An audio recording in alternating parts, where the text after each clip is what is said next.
Ignacio, pues te ruego mil disculpas y a todos los asistentes también. Tuvimos un problema técnico y bueno, pues entonces creo que ahora ya estamos listos para arrancar y voy a dar paso entonces a la maestra de ceremonia. No sin antes agradecerte muchísimo, José Ignacio, por tu predisposición a apoyarnos en este evento.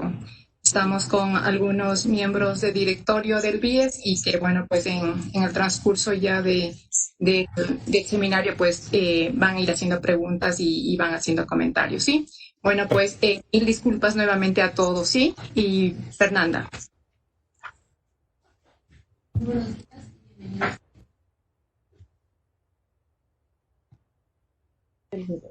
Ahí estamos, ya, listo. Muy buenos días y bienvenidos. ¿Está bien? ¿Todo está bien? Muy buenos días y bienvenidos a todos, autoridades y funcionarios del BIES y del IES, decanos y profesores de prestigiosas universidades del país, afiliados, jubilados, representantes de organizaciones civiles y de diferentes instituciones públicas y estudiantes que están participando en este cuarto webinar, titulado Los retos del sistema de pensiones en España en el siglo XXI. Este evento es organizado por el Banco del Instituto Ecuatoriano de Seguridad Social, BIES, con el objetivo de generar una discusión académica y de conocimiento de experiencias en temas de la seguridad social.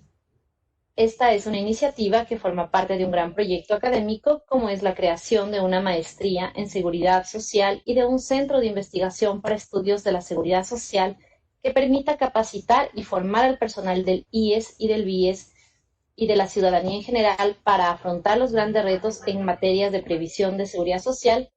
Esta propuesta nace desde la representación ciudadana de los jubilados y de los afiliados en el BIES, el doctor Marco Naranjo y el doctor Wilmer Cóndor, con el apoyo del presidente del directorio, ingeniero Jorge Watet, del vicepresidente magíster Fabián Carrillo y de la actual administración del banco, liderada por el economista Diego Burner.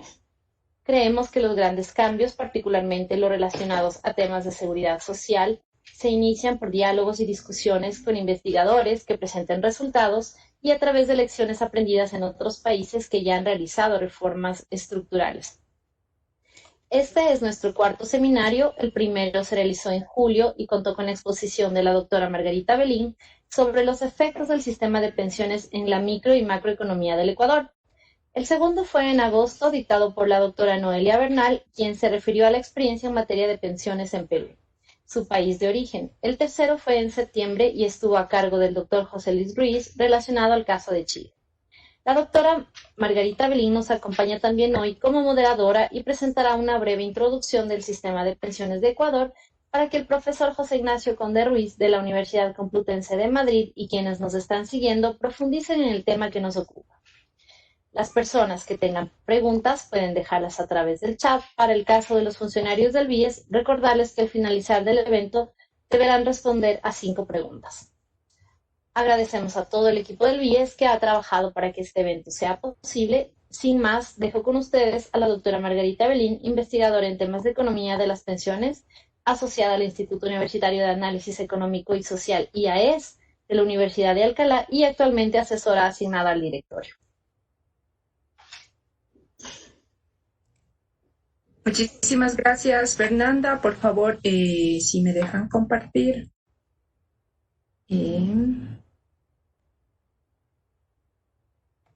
Perfecto.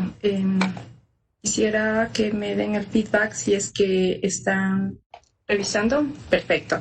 Bueno, pues muchísimas gracias nuevamente a José Ignacio y a todos los asistentes. Como bien lo ha indicado la maestra de ceremonias, haré una breve introducción para poner en contexto algunos términos que luego José Ignacio nos va a presentar y también un poco poner en contexto la situación actual del sistema de pensiones de Ecuador. Mencionar que básicamente en el tema que estaremos tratando corresponde al sistema de pensiones contributivo, que es al seguro general obligatorio. Bien.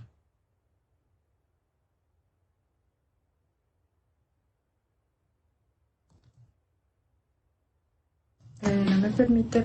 Ya, perfecto. Bueno, pues entonces voy a pasar a contarles primeramente las características del sistema de pensiones, contarles que el sistema de pensiones de Ecuador es un sistema público de reparto y de prestaciones definidas, donde el cálculo de o la pensión corresponde al promedio de los 5 mejores años. Este requisito o esta característica está desde 1958, cuando más o menos la población de Ecuador en los años 50 era más o menos de 3 millones.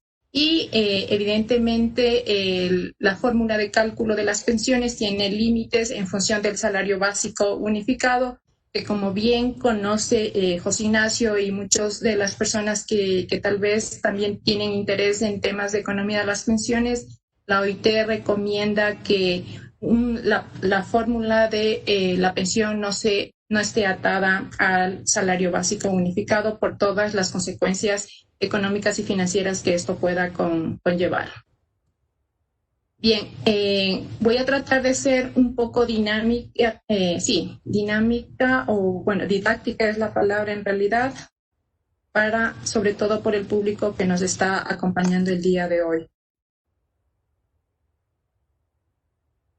No me deja.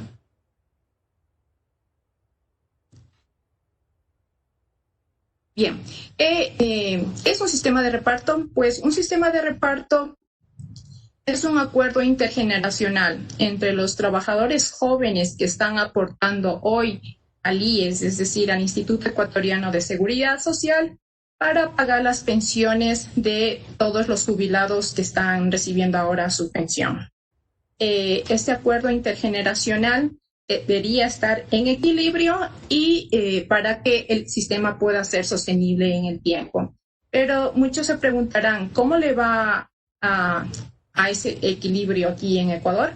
Para esto es importante considerar esta fórmula, donde E corresponde al número total de trabajadores, es decir, al número total de cotizantes, W es el salario, C es la cotización o el aporte al fondo de pensiones, al IBM, que es el Fondo de Invalidez, Vejez y Muerte, y esto debe estar en equilibrio, debe ser igual a esta parte derecha, que es donde P es la pensión jubilar que recibe cada uno de los jubilados y J el número de jubilados. Bien, ¿cómo está entonces este equilibrio financiero?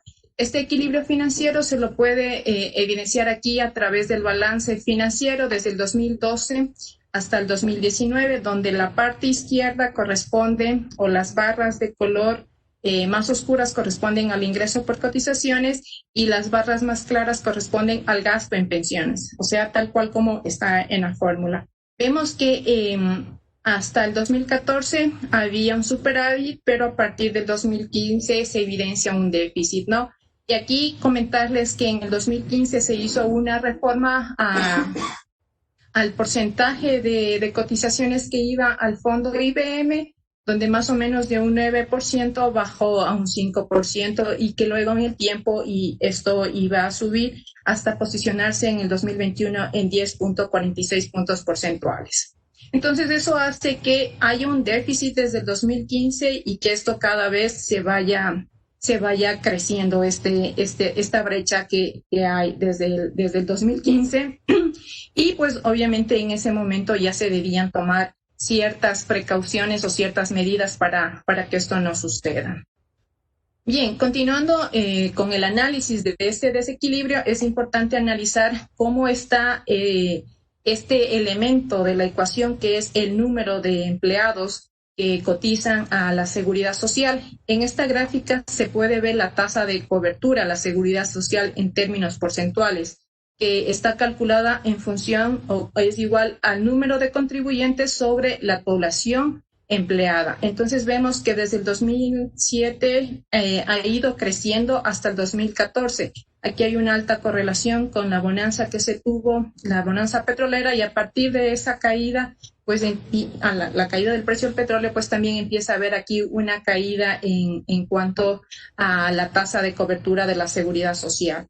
Sin embargo, el otro elemento de la ecuación de la parte derecha, en cuanto al número de jubilados, vemos que esta va creciendo. Podemos ver aquí la línea negra que representa el total de de pensionistas con respecto a la población mayor a 65 años, pues tiene realmente una pendiente creciente, y al 2017 pues corresponde a un 30%. O sea, hay casi una correlación entre la cobertura que se tiene, que es del 40%, y el porcentaje de cobertura o la tasa de cobertura en cuanto a pensiones.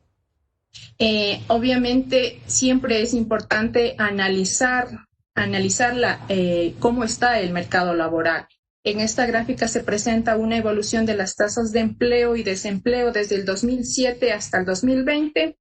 En España, en realidad, la única tasa que analizan para poder, la tasa de empleo que utilizan para analizar el sistema de pensiones es la tasa de empleo, la que está por acá arriba, que es en el caso de Ecuador está en un alrededor del 70%, pero obviamente en el 2020, aquí es a junio del 2020, por el tema de COVID hay una caída significativa. Nosotros en Ecuador no deberíamos considerar esta tasa, sino la tasa de empleo adecuado, que es esta línea negra.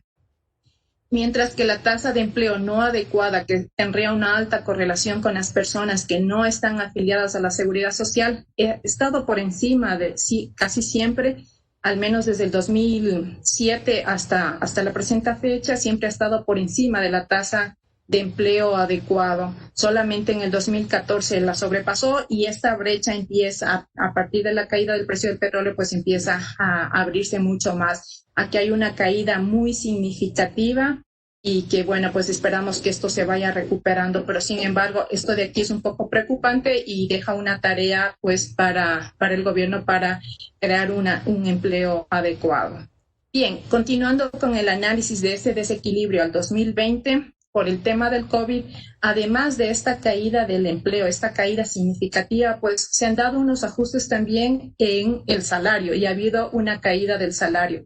Entonces, en esta parte de la ecuación de la izquierda vemos que hay una caída bastante significativa que va a ahondar el problema que tenemos en el déficit financiero. Sin embargo, en la parte derecha vemos que la pensión promedio ha crecido, sigue creciendo, y el número de jubilados también sigue creciendo.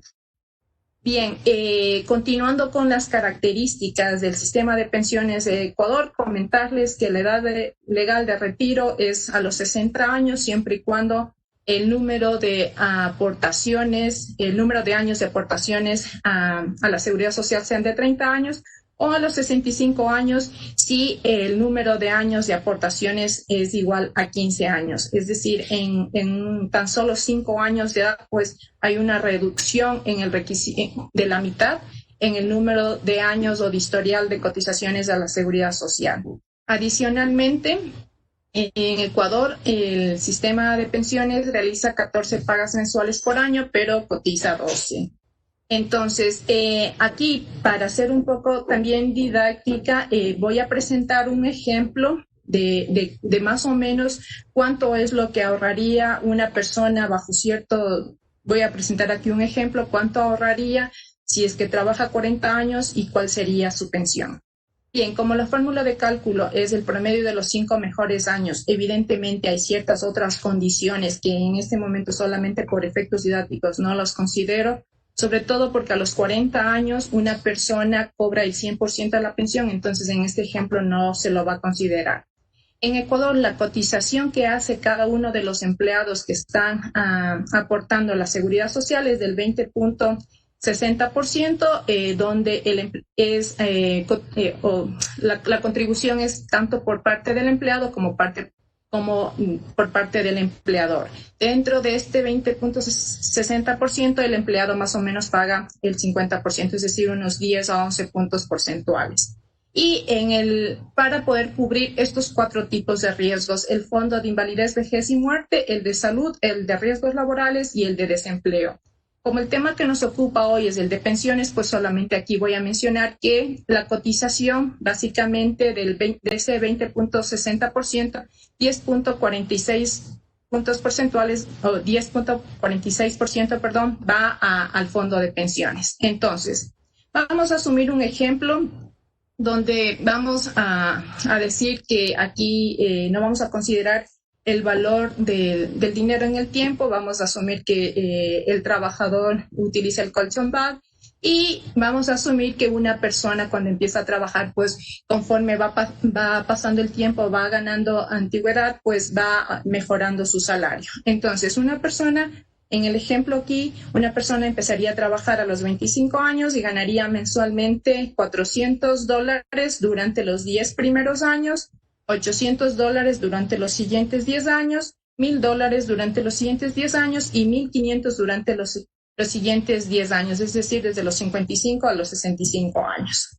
Entonces, esta persona al final de los 65 años, cuando ya se va a jubilar, asumiendo nuevamente aquí recalcando, ¿no?, que no estoy considerando el valor del dinero en el tiempo, tanto porque tendría que traer todo los valores del pasado al presente, como también luego para hacer el análisis del pago de la pensión, traer los valores del futuro a valor presente. En este sentido, creemos que solamente por efectos didácticos no tendría un gran impacto.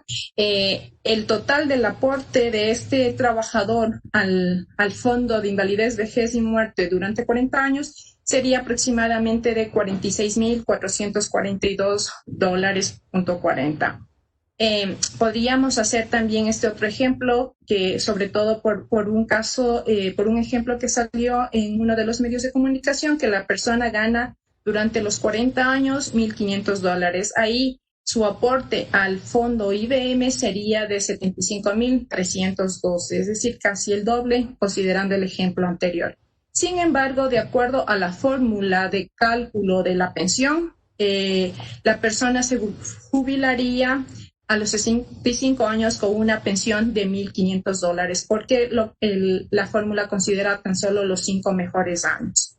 Entonces, el total de la pensión en el primer año, considerando que son 14 pagas más o menos, sería cerca de los $20,000, es decir, casi el 50% de lo que ha aportado. Entonces, si es que consideramos ahí la esperanza de vida de ese trabajador, vemos que en el caso del primer ejemplo, esta persona es probable que a sus 3 primeros años de jubilación, pues ya hubiese cubierto todo lo que está recibiendo. Y en el caso de que el sistema de pensiones no fuera de reparto, sino fuera un sistema de capitalización, pues a partir de los 68 años ya no pudiera recibir esa pensión, ¿no? En el caso del segundo ejemplo, donde se consideró que la persona ganaría $1,500 durante los 40 años y sobre eso aportaría la seguridad social, pues esta aumentaría más o menos a los 5 años. Pero sin embargo vemos que el número de veces de aporte, el número de veces considerando estos 46,000 a los 5 años sería de 2.14 veces y en el caso de los 3 años 1.29. Adicionalmente, comentarles que otra de las características del sistema de pensiones es que el gobierno paga el 40% del gasto en pensiones y estos son financiados con impuestos y esta condición está desde 1942. ¿Y qué significa que haya un aporte por parte del gobierno del 40%? Significa que el gobierno estaría subsidiando al sistema de pensiones, a la pensión contributiva, en un 70%. Y si comparamos con el resto de países de la región, vemos que Ecuador prácticamente está liderando, está solamente por detrás de México. Recordar que México tiene 2 sistemas de pensiones, nosotros acá solamente tenemos uno. Y si es que comparamos con los 2 países que hemos analizado anteriormente, que ha sido Perú y que ha sido Chile, pues en el caso de Perú, allá no hay subsidios, incluso allá hay un impuesto. Y en el caso de Chile, a pesar de ser un sistema privado capitalista, por todos los fenómenos que se han venido dando, pues vemos que ellos han tenido que hacer reformas y eso representa ahora un subsidio del 9%. Y eso comparado con la media de los sistemas de contribución definida, vemos que Chile pues casi se acerca a la media, que es del 12%. En cambio, Ecuador, con el 70% de subsidio a las pensiones, está sobre la media de los sistemas en la región, 42 puntos porcentuales. Entonces, casi para finalizar, aquí presentar en valores cuánto representaría ese subsidio que está dando ahora mismo el gobierno. Es que si la pensión de un jubilado pues es de $1,500 mensual, el Estado estaría subsidiando mensualmente $1,050 y al año aproximadamente 3,650. Y bueno, pues finalmente mencionarles o mostrarles aquí cómo está la distribución de las pensiones mensuales de los jubilados vejez por género, donde todas las pensiones o digamos el número de pensionistas que están recibiendo una pensión sobre los $1,000 representa el 13% de los jubilados en vejez y 4% de la población mayor a 65 años. Sin más, quisiera dar paso ahora al profesor José Ignacio y antes a la moderadora para que por favor nos cuente un poco de la reseña del CV de José Ignacio. Ya, les voy a comentar sobre el CV de José Ignacio. José Ignacio Conde Ruiz es doctor PhD en Economía por la Universidad Carlos III de Madrid, con premio extraordinario. ¿Se escucha? ¿Sí se escucha? ¿No se escucha? Sí, está perfecto. Sí. Profesor titular de Fundamentos del Análisis Económico en la Universidad Complutense de Madrid y subdirector de la Fundación de Estudios de Economía Aplicada FEDEA. Es miembro del Consejo Asesor de Asuntos Económicos, órgano consultivo presidido por la vicepresidenta tercera y ministra de Asuntos Económicos y Transformación Digital, Nadia Calviño. A propuesta del Ministerio de Trabajo y de la Seguridad Social, ha formado parte del comité de expertos encargado de desarrollar del factor de sostenibilidad de las pensiones en el año 2013. Es miembro del Foro de Expertos del Instituto Santa Lucía. También ha trabajado en la Oficina Económica del Presidente del Gobierno como Director General de Política Económica 2008-2010 y como consultor externo del Banco Mundial. Ha realizado trabajos de investigación y docencia en la Universidad Autónoma de Barcelona y en el European University Institute de Florencia, en la Universidad Bocconi en Milán y en la Universidad Pompeu Fabra. Sus áreas de investigación son la económica política, la economía pública, mercado de trabajo y sistema de pensiones, y la macroeconomía. Su investigación ha sido publicada en revistas académicas de alto impacto, es colaborador del blog nadaesgratis.es y ha escrito el libro ¿Qué será de mi pensión? Listo. Aquí viene la ponencia del doctor José Ignacio Conde Ruiz.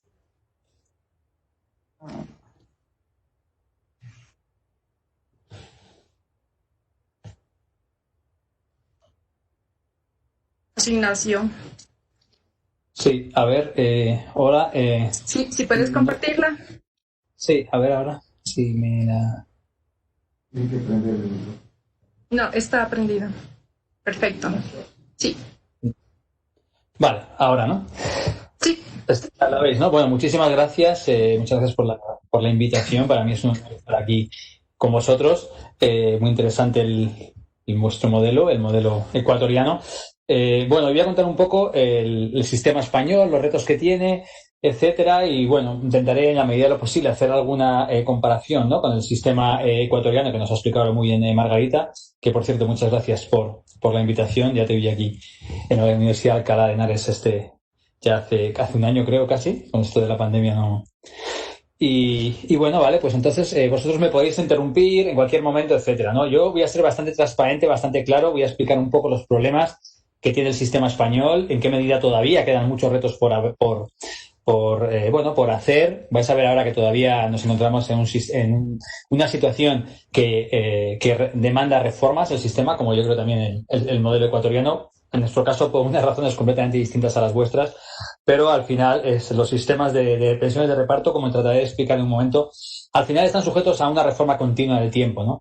Porque, bueno, digamos que al final, si uno se lo piensa, como bien ha explicado Margarita, los sistemas de reparto son contratos entre generaciones. Es decir, yo ahora estoy pagando la pensión a los que están jubilados actualmente, a cambio de que espero que cuando yo me jubilo, dentro de 20 años, pues los niños que están por los parques, inmigrantes que tendrán que venir, que algunos con suerte serán de Ecuador, y probablemente niños que tendrán que nacer me la van a pagar a mí. Es decir, y si nos damos cuenta, es un contrato entre generaciones. Por lo tanto, aquí hay que tener un poco en cuenta que políticamente esto no es como la sanidad, que yo bueno, yo pago impuestos y con los impuestos pago la sanidad. Esto es una cosa un poco distinta, es decir, si al final el sistema está muy desajustado financieramente y las generaciones del futuro, los niños, lo que he dicho que no están ni votando, deciden que no quieren pagar la pensión porque es demasiado elevada, porque se van a trabajar a otro país y deciden emigrar, directamente no tengo nada. Y por lo tanto, las reformas lo que hacen normalmente, sobre todo en los países industrializados, como que son sociedades más envejecidas de lo que es ahora mismo Ecuador, pues es reformar el sistema para hacer pagable el contrato entre generaciones, ¿vale? Y esto es un poco una característica de los sistemas de reparto que hay que tener presente. Bueno, la verdad que a lo largo de mi vida he trabajado muchísimo sobre el sistema de pensiones, a nivel académico, también a nivel de asesoría, etcétera. Pero siempre me gusta un poco empezar estas charlas pensando un poco en la historia de la seguridad social, ¿vale? Porque a veces nos olvidamos un poco de dónde venimos. Entonces, si uno piensa en la historia de la seguridad social en los países industrializados, me interesa mucho que entendáis un poco, esto es muy común en todos los países de Europa, ¿no? Una sociedad, un continente muy envejecido, ¿no? Como es Europa, Alemania, Francia, Italia, todos tenemos los mismos problemas y me gusta, los problemas vienen por algo que ocurrió en el siglo XX, cuando se introdujeron los sistemas de pensiones en el siglo XX, porque, como voy a tratar de explicar ahora aquí al principio, uno puede pensar que la longevidad o la demografía iba en una dirección y los sistemas de pensiones iban en la otra. Y para ello me basta única y exclusivamente mirar a dos instituciones de las pensiones. Una es la edad legal de jubilación, que en Ecuador, acaba de explicar Margarita, son 60, a los 60 años si llevas más de 30 años cotizados, o de 65 años si llevas menos de 15 años cotizados. Entonces, esto en todos los países, una sería, por así decir, la edad legal y otro sería la edad de jubilación anticipada. Que cuando miramos cuando surgieron en dos momentos del tiempo completamente distintos. Cuando miramos cuál es, y esto es una pregunta que yo me he hecho muchas veces y no he conseguido encontrar una respuesta, por lo tanto, si alguien de los que está escuchándome pues tiene una respuesta para ello, yo, si me puede mandar un email y me la puede contar, yo se lo agradezco, ¿no? Lo primero es el por qué todos los sistemas del mundo, y esto es que lo damos ya por sentado, por qué casi todos los países del mundo tienen como la edad de jubilación los 65 años. ¿Por qué 65? ¿Por qué no otra edad, no? Y bueno, uno se tiene que remontar al primer sistema de seguridad social tipo de reparto, ¿no? Del que estamos hablando ahora, que viene de Otto von Bismarck, y fue el primer sistema en 1888 que introdujo pues un sistema de pensiones y ahí se puso la edad legal de jubilación a los 65 años.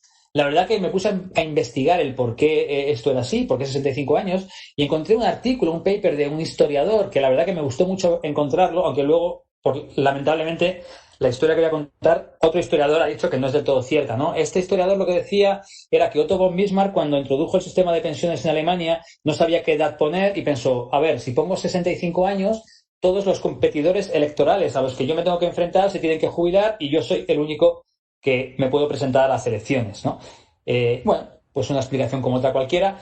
Al final otro historiador dice que no, que eso no es del todo cierto, porque primero introdujo 70 años y luego lo bajó a 65, por lo tanto sigo sin entender por qué alguien decidió pues que los seres humanos son algo así como los yogures, que tienen una fecha de caducidad, y si lo pensáis por un segundo, una persona en todos los países del mundo, en el siglo XX, en el siglo XXI han cambiado un poco las cosas, como vamos a ver ahora, pero en el siglo XX, en todos los países del mundo, una persona se acuesta por la noche con 64 años y 364 días y trabajando ese día, lo ha trabajado plenamente, ha trabajado sus 8 horas de jornada y se levanta por la mañana y ya no puede trabajar. Pasa de 48 horas a la semana a 0 horas a la semana simplemente porque ha cumplido un año, ¿vale?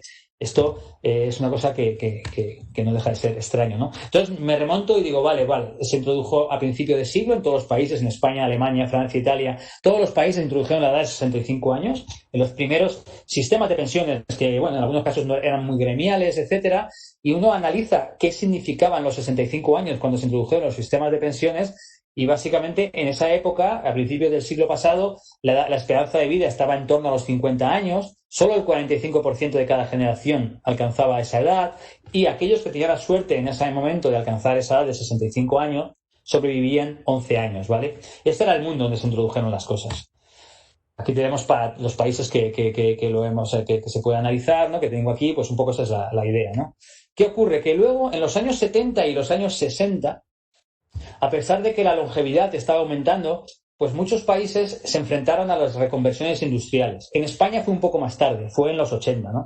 Pero en muchos países, Francia, Alemania, Italia, la reconversión industrial conllevó pues que muchos trabajadores mayores, pues realmente que estaban trabajando en sectores que había que reconvertir industrialmente, pues se quedaban en el desempleo. Y entonces, como había una demografía muy favorable, teníamos las famosas pirámides, ¿no? Que bueno, me imagino que Ecuador todavía debe tener, ¿no? Pero que nosotros aquí en Europa hace mucho que no la vemos, donde tienes mucha gente en la base y según van envejeciendo, pues tienes una forma de pirámide. Pues decidieron que una forma quizás de poder afrontar estas reconversiones industriales y estos trabajadores mayores, que realmente era muy difícil ya reciclarles a las nuevas formas de producción, pues se les podía dar una salida y se les empezó a permitir poderse jubilar a los 55 o a los 65 años. Es decir, se adelantó y dijo, bueno, mira, pues por reconversión industrial vais a poder hacerlo. Y se introdujo esta edad de jubilación anticipada. Teníamos la edad legal y en algunos casos se permitía la edad de jubilación anticipada. Bueno, cuando se introdujo la edad de jubilación anticipada, pues ya la esperanza de vida ya no eran 50 años, ya eran 72 años, ya no alcanzaban esa edad de los 65 años el 50% de cada población, sino el 41%, sino el 70%, y una vez que lo alcanzaban, pues ya tenían una esperanza de vida de 15 años. Entonces, y esto digamos que significa que lo que ha ocurrido en el siglo XX ha sido que mientras la longevidad aumentaba de forma muy significativa, pues lo que estaba ocurriendo es que los trabajadores cada vez se estaban jubilando antes. Pensemos un momento, es decir, como cada vez sobreviven más, porque la longevidad es más grande, el periodo que perciben la jubilación es cada vez mayor, mientras que lo que estaban haciendo, que el periodo de cotización, el periodo con el que trabajaban se iba reduciendo, ¿no?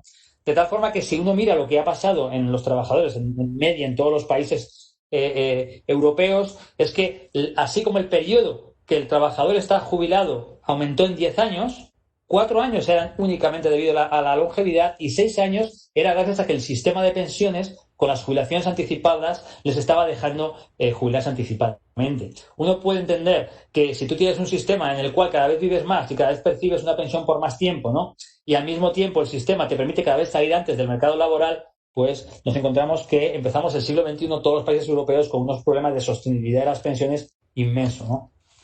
Entonces, ¿cómo es la demografía ahora en Europa en general? La esperanza de vida al nacer son ya esas 79 años, el 90% de cada generación alcanza esa edad, y una vez alcanzada esa edad, sobrevives 20 años, que serían los que estás cobrando la pensión, ¿vale? Entonces, claro, esto pues generó claramente unos problemas de sostenibilidad de las pensiones que hacían que el sistema pues necesitara reformarse. Vamos a ver un momento el proceso de envejecimiento, cómo está siendo en España, porque España se está produciendo un proceso de envejecimiento mucho más intenso que en otros países. En primer lugar, por muy buenas noticias, ¿no? La esperanza de vida en España tiene una de las esperanzas de vida más altas de todos los países, tan solo un pelín por detrás de Francia y por detrás de Japón, tanto de hombres como de mujeres. Y cuando miramos cuánto van a sobrevivir los hombres y las mujeres a partir de que cumplan los 65 años, pues lo que nos dicen las previsiones demográficas es que ahora en el año 2000 pues sobrevivían los hombres 14 años a los 65, las mujeres 19, y vemos cómo va aumentando hasta llegar a 2050, donde prácticamente los hombres sobreviven 24 años, las mujeres 26 años. Es decir, lo que uno está esperando, lo que uno está observando en la esperanza de vida una vez cumplidos los 65 años es que ganas prácticamente un año de vida extra, un periodo de jubilación, por cada 10 años, ¿no? El problema es que en España, a su vez, pues tenemos, así como somos uno de los países donde las personas viven por más tiempo, somos uno de los países industrializados donde se tienen menos hijos. Es decir, prácticamente 1,27 hijos por mujer en edad fértil, muy por debajo de la media europea, muy por debajo de otros países como Francia, por supuesto muy por debajo de países como Ecuador. Y estas cifras se mejoraron sustancialmente porque recibieron un flujo inmigratorio muy importante, muchos que vinieron de Ecuador, que un poco rejuvenecieron, ¿no? la fuerza laboral y también tuvieron más hijos, ¿no? Pero digamos que lo que tienes es y la explicación detrás de por qué España tiene una de las tasas de fecundidad más bajas es porque, como no es el momento de hablar ahora, ¿no? Pero digamos que España tiene uno de los mercados laborales más precarios de todos estos países. Precario significa pues, que los jóvenes tardan mucho tiempo en encontrar un trabajo estable, tienen que rotar un trabajo a otro, y digamos que esto retrasa las decisiones de tener hijos y por lo tanto si lo retrasas pues pues al final pues se tienen menos hijos y por lo tanto también un problema de vivienda. La vivienda es muy cara en España, sobre todo para los jóvenes, de alquiler en las ciudades donde realmente está el empleo, etcétera. Entonces, esto es uno de los problemas que tiene España. Y luego, otra característica es que nuestros baby boomers, sería la línea roja que veis allí, que son aquellas cohortes más grandes, vienen un poco por detrás de otros países. Así como, por ejemplo, si uno ve Alemania o ve Italia ahora mismo, son más envejecidos que España ahora mismo. España es un país más joven, pero que va a ser igual de envejecido o más porque lo que está es retrasando a los baby boomers entrar en las edades más mayores. Y en parte esto es debido a que nuestras generaciones más grandes se tuvieron un poco más tarde los baby boomers que en otros países, y también a la gran entrada de inmigrantes de la década del 2000 que eran trabajadores jóvenes que luego afortunadamente muchos han quedado, afortunadamente para nosotros, no tanto para ustedes, se han quedado en nuestro país y que por lo tanto han hecho que nuestra fuerza laboral esté más rejuvenecida, ¿no? Entonces, ahora cuando uno analiza cómo va a ser el envejecimiento en España, nos encontramos, pues, porque se vive mucho más tiempo, porque, digamos, tenemos menos hijos, porque los baby boomers se van a jubilar más dentro de las próximas décadas, nos encontramos que en el año 2050 probablemente España sea el país más envejecido de Europa. Y si no es el país más envejecido, será gracias a que han entrado nuevamente más inmigrantes otra vez, como pasó en la anterior década, para rejuvenecer la fuerza laboral. Pero digamos que las previsiones demográficas, a pesar de que están asumiendo importantes entradas de inmigrantes hasta el año 2050, nos dan como el país o uno de los países más envejecidos de Europa, ¿no? Mirar nuestra pirámide en el año 2016, lo que podéis ver ahí los baby boomers que están en un tono un poco más oscuro, y mirar qué forma tiene la pirámide a la derecha, ¿no? En el año 2050. Ojo, cuando las pirámides no tienen forma de pirámide, hay una cuestión que puede ser problemática, porque digamos que uno puede pensar que si no se pueden tener hijos y las personas los quieren tener porque hay problemas de mercado laboral, etcétera, pues esto es un problema a corregir. Pero también ocurre muchas veces que tiene que ver con que la mortalidad a edades avanzadas cae, y esto es bueno. Si las personas mayores no se van muriendo o tardan más en morirse, pues lo que era una pirámide pues se nos hace una especie de columna, ¿no? Sea como fuere, si uno lo piensa en un momento, en el año 2019, ahora mismo hay prácticamente, otra cosa es que lo estén, nosotros también hemos sufrido la crisis del COVID y ahora tenemos más trabajadores en paro y en desempleo, pero potencialmente ahora mismo en España hay 4 personas en edad de trabajar por cada persona mayor de 65 años, o sea, potencialmente hay 4 personas que podrían pagar una pensión. Mientras que en el año 2050, lo que os decía antes, de estos jóvenes, niños que no han nacido, se van a levantar por la mañana y van a tener prácticamente 2 o incluso menos de 2. Por lo tanto, hay que ajustar el sistema de pensiones porque no es creíble que las futuras generaciones vayan a respetar este contrato intergeneracional si prácticamente en muchos casos puede suponer que una persona se tiene que levantar por la mañana y tiene que pagar media pensión, incluso más, a un jubilado, cuando pues perfectamente podríais trasladarse a vivir a otro país que tuviera el sistema de pensiones más ajustado, más financieramente más sostenible, y que por lo tanto... Pero sabemos que esto al final es lo que acaba generando un nuevo contrato, una nueva reforma, y que la reforma llegará, ¿no? Bueno, el sistema de pensiones en España es bastante parecido en cuanto a la filosofía al sistema ecuatoriano, ¿no? Es un sistema de reparto, como el ecuatoriano, es un sistema en contrato entre generaciones, como hemos dicho, es contributivo. Esto es importante, al igual que el ecuatoriano. Es decir, aquí el que contribuye contribuye con un salario más alto, pues al final acaba teniendo una pensión más alta, ¿no? Es decir, si nosotros nos vamos ahora, ahora no hay mucha gente por la COVID, pero si te vas a un parque por la mañana, que suele haber muchos jubilados allí pasando la mañana, y cogías a 2 y les preguntabas, ¿usted qué pensión tiene? Y seguramente uno tiene una pensión que podría llegar a ser incluso el doble que otro, y nadie se enfada porque asumen que uno ha cotizado más que el otro y por lo tanto pues tiene derecho a una pensión más alta, al igual que el sistema ecuatoriano, es un sistema de prestación definida, ¿no? Y ahora entraré un poco en el detalle de la fórmula. Se parece, pero claro, no tiene nada que ver los requisitos para percibir una pensión en España, porque allí tenéis un poco el problema de los trabajos no sé cómo lo habéis llamado, entiendo que son trabajos en la economía sumergida. No, adecuados y no adecuados. Sí. No adecuados y no adecuados, vamos a dejarlo ahí. Aquí todo el mundo aquí también hay, por supuesto, trabajadores que están fuera del radar de la seguridad social, pero el porcentaje es menor, ¿no? El sistema de pensiones normalmente lo que tiene es la pensión, depende de la base de cotización, de la base reguladora, que en Ecuador son los mejores 5 años, ¿vale? Aquí son los últimos 20 años y ahora se ha aumentado a los últimos 25 años. Esto es distinto, ¿sabes? Porque digamos que tienes en cuenta los últimos para calcular esto. Es decir, se ha ido aumentando de 20 años hasta 25, se llegará a 25 años en el 2022, ¿vale? Luego tienes una tasa de sustitución, un replacement rate, que básicamente es el 50% de lo que te sale en la fórmula. Si has cotizado 15 años, va subiendo hasta llegar al 100% si cotizas hasta 35 y luego subirá un poco hasta 37.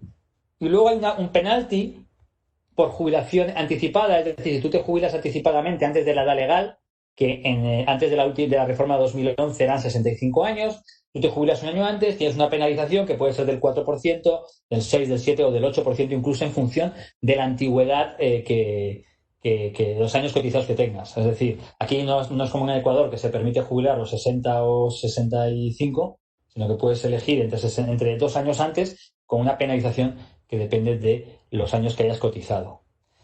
Bueno, entonces el sistema claramente pues tenía unos importantes problemas financieros ya justo después de la gran recesión, de la crisis financiera, y ahí se introdujo una reforma, la reforma probablemente más importante desde los años 80, y básicamente lo que hizo fue pasar la edad legal de jubilación de los 65 años a los 67 años, ¿vale? Es verdad que es una subida gradual que va subiendo 3 meses cada año hasta llegar a 67 años en el año 2027 y luego también lo mismo la jubilación anticipada pasa de los 61 años a los 63 con más condiciones.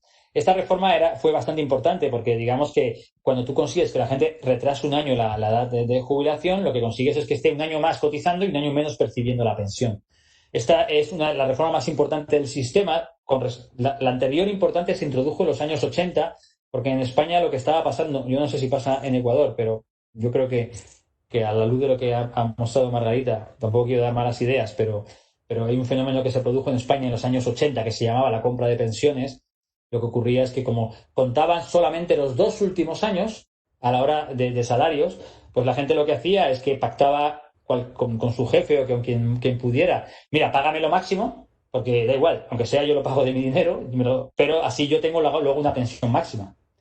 Y esto pues generó que casi todo el mundo alcanzaba pensiones muy altas, porque prácticamente solo tienes que estar 2 años cotizando a la máxima, en vuestro caso son 5 años, pero si la esperanza de vida es muy grande, como enseña Margarita, en 3-4 años ya te sale rentable. Entonces, en los años 80 esto se empezó a disparar y a pesar de que teníamos una pirámide demográfica bastante favorable, Joaquín Almunia, que era el ministro de Trabajo por entonces, decidió que en lugar de ser los últimos 2 años fueran los últimos 8 años.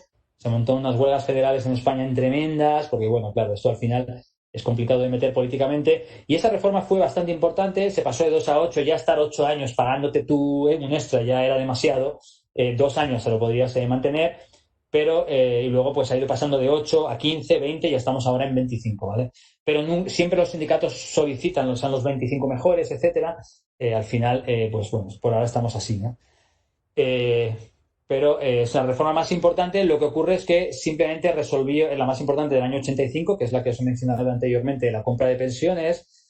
Fue muy importante porque cruzó esta línea roja de los 65 años. Es decir, esto de que se trabaje más allá de los 65 años antes de esta reforma era impensable, ¿no? Y es importante porque se hizo dentro de lo que se llama el diálogo social.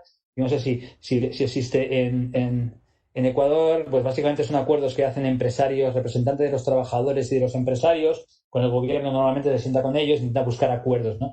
Y esta reforma en particular fue, pues bueno, bastante consensuada porque consiguió el apoyo de los sindicatos, de los empresarios, etcétera, a pesar de que tenía que cruzar esta línea roja de los 65 años. Pero al final solo resolvía 1/3 de los problemas de sostenibilidad del sistema de pensiones. Bueno, todos sabemos la profunda recesión económica, la gran recesión, ¿no?, que tuvimos en el año 2008, 2009, 2010. En España fue especialmente aguda porque habíamos tenido un sector como era el sector de la construcción que generaba muchísima aportación al PIB, que era claramente una burbuja inmobiliaria y que pasaba a representar un 14% del Producto Interior Bruto a pasar a representar un 4,5%. Os podéis imaginar el ajuste tan importante que se tuvo que producir, la tasa de desempleo llegó a cifras del 25%, los problemas de sostenibilidad de las finanzas públicas, la deuda pública empezó a subir de una forma increíble, y digamos que las pensiones seguían teniendo un problema importante de sostenibilidad, ¿no? Sobre todo en el medio y largo plazo. Y entonces el siguiente gobierno que llegó en ese momento, porque el anterior era el Partido Socialista, en 2013 ya era el Partido Popular, decidió introducir una nueva reforma que tenía dos elementos, por así decir.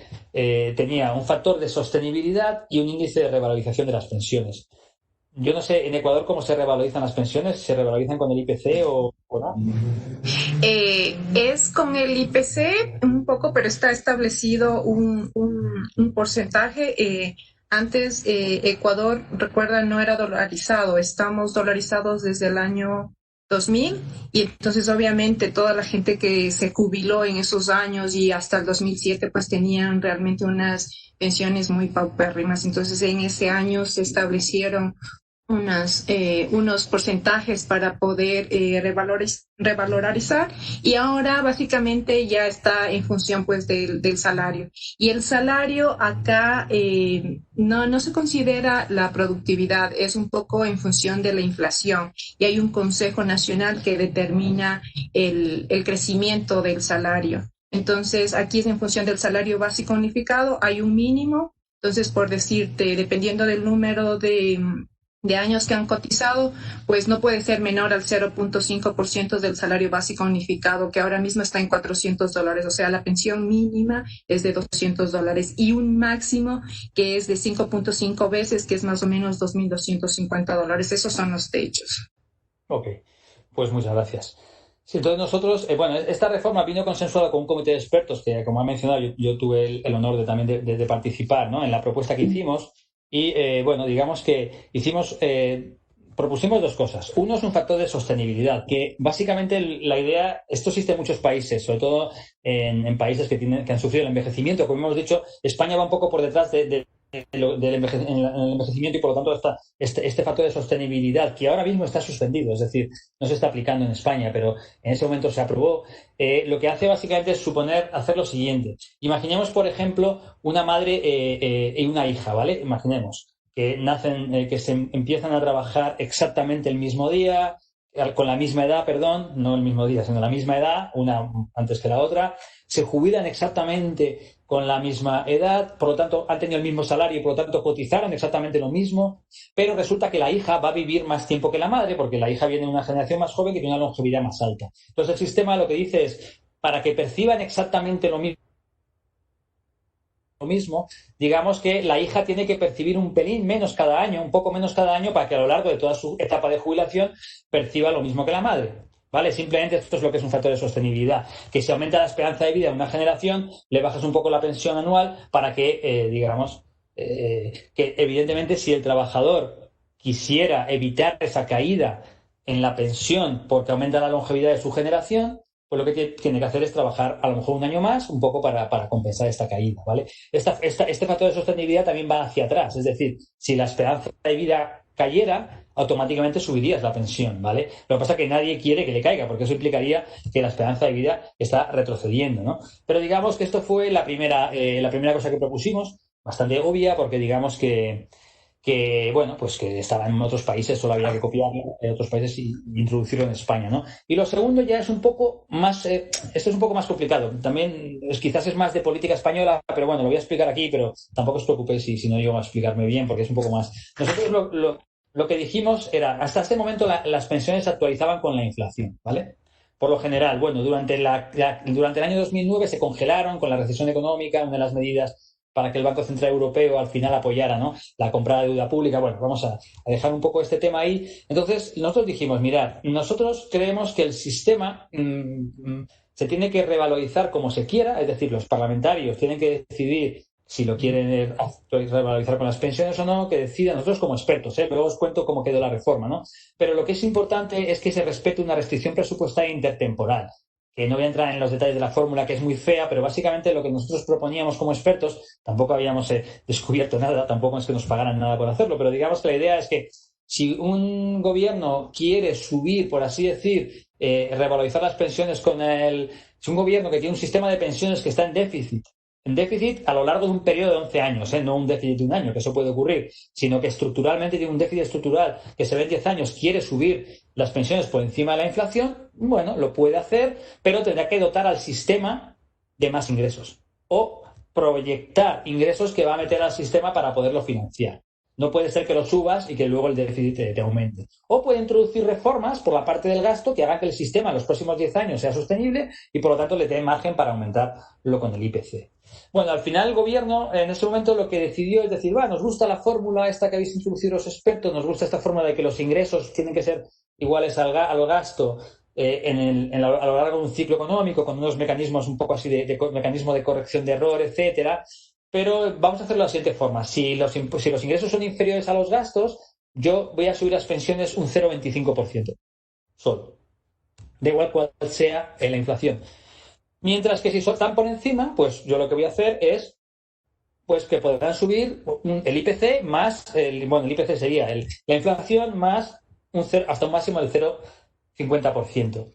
¿Qué ocurre? Que esta regla, que a lo mejor la ves aquí y dices, bueno, mira, pues si tal, pues compenso un año con otro. El problema es que el sistema español, en la medida que la longevidad sigue aumentando, el problema demográfico que hemos visto anteriormente, pues lo que hace es que prácticamente de aquí hasta el año 2050, incluso hasta el año 2070, solo vamos a tener déficits en el sistema de seguridad social. Y esto lo que te lleva es una congelación de las pensiones, ¿vale? ¿Qué ocurre? Que una congelación de las pensiones, porque subir las pensiones un 0,25%, este año realmente no se perdería poder adquisitivo porque estamos prácticamente no hay inflación. La política monetaria está haciendo lo que puede y así la inflación no llega. Pero digamos que si se cumpliera el target o el objetivo del Banco Central Europeo, que es mantener una inflación del 2%, a efectos prácticos, si tú las pensiones las subes un 0,25% hasta siempre y la inflación es un 2%, tú vas perdiendo poder adquisitivo un 1,75% cada año. Entonces tú tienes una persona que se jubila, pongamos el caso a los 65 años, bueno, sabes que serán 67 en 2027, con 1.000 euros de pensión y, claro, en la medida en la que va perdiendo poder adquisitivo, si sobrevive hasta los 85 años, su capacidad de compra son 700 euros. Y si sigue sobreviviendo, su capacidad de compra son 600. Esto, desde mi punto de vista, primero es ineficiente, porque tienes que pensar un momento una cosa. Cuando una persona se jubila, ya no tiene mucho margen de maniobra porque está jubilada y ya no puede decidir, voy a trabajar mañana, no, ya estás jubilado, te va a costar. A lo mejor alguno consigue compatibilizar con algún trabajo, etcétera, ¿no? Pero sobre todo, es que tú no sabes cuándo te vas a morir. Es que no es lo mismo gestionarte, yo qué sé, pues cuando todo el mundo se ha ido de vacaciones con su familia y tiene un dinero para gastar y tiene 15 días, pues bueno, pues se va calculando. Y dice, pues mira, vamos a un hotel o a un camping o vamos a salir a cenar o compramos...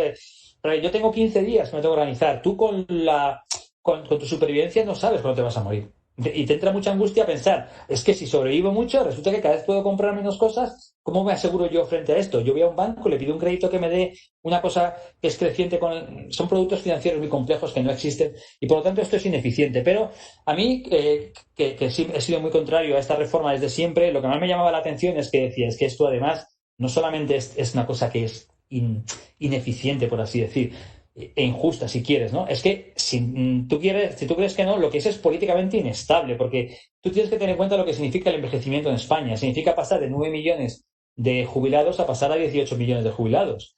Que además los jubilados, no sé en Ecuador, pero en España son los que votan más, el mayor porcentaje primero son más que nadie y luego votan todos. Los jóvenes son menos y casi no votan. Por lo tanto, ¿qué partido político va a aguantar mucho tiempo con las pensiones congeladas? Efectivamente, tan pronto llegó la inflación, porque cuando se introdujo esta reforma fue justo en el año 2013, todavía no había prácticamente inflación, no pasaba nada, pero enseguida llegó la inflación, los jubilados salían a la calle, el último gobierno de Rajoy ya decidió suspender esta reforma, dijo, mira, vamos a dejarla en suspenso, este partido, el gobierno que está actualmente lo ha vuelto a suspender, nadie se atreve ahora a aplicar esto. Lo que ocurre es que si tú, una cosa es suspenderlo unos años para ver qué haces con el sistema, pero como voy a enseñar ahora mismo los números, si tú, por así decir, actualizas las pensiones con la inflación, hasta aquí al 2050 te vas a encontrar con déficits del sistema en el entorno de 3, 4 o 5 puntos de PIB cada año, ¿no? Que es una barbaridad una situación como esta. Entonces, digamos que la futura reforma, que nos encontramos ahora mismo en una situación que es la siguiente. No estamos aplicando la congelación, que a mí me parece bien. No hemos introducido ninguna reforma del mismo calado o de la misma potencia en cuanto a la contención del gasto futuro, ¿vale?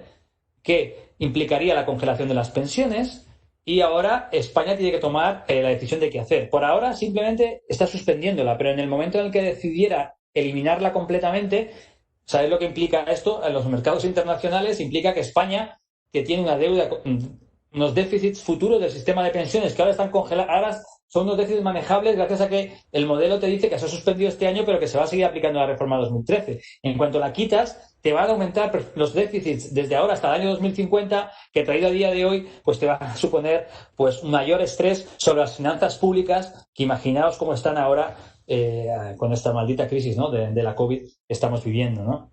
Entonces, en esto estamos, ¿no? Ahora mismo España nos encontramos que se quedó todo suspendido, llegó el COVID y nos hemos encontrado pues con esto, que tenemos que acabar de adaptar nuestro sistema a esta realidad demográfica nueva, con una, bueno, no es nueva porque llevamos ya muchos años de esta mayor longevidad, hacerlo de una forma definitiva, y tiene que ser una reforma igual de potente de lo que implicaba congelar las pensiones para siempre.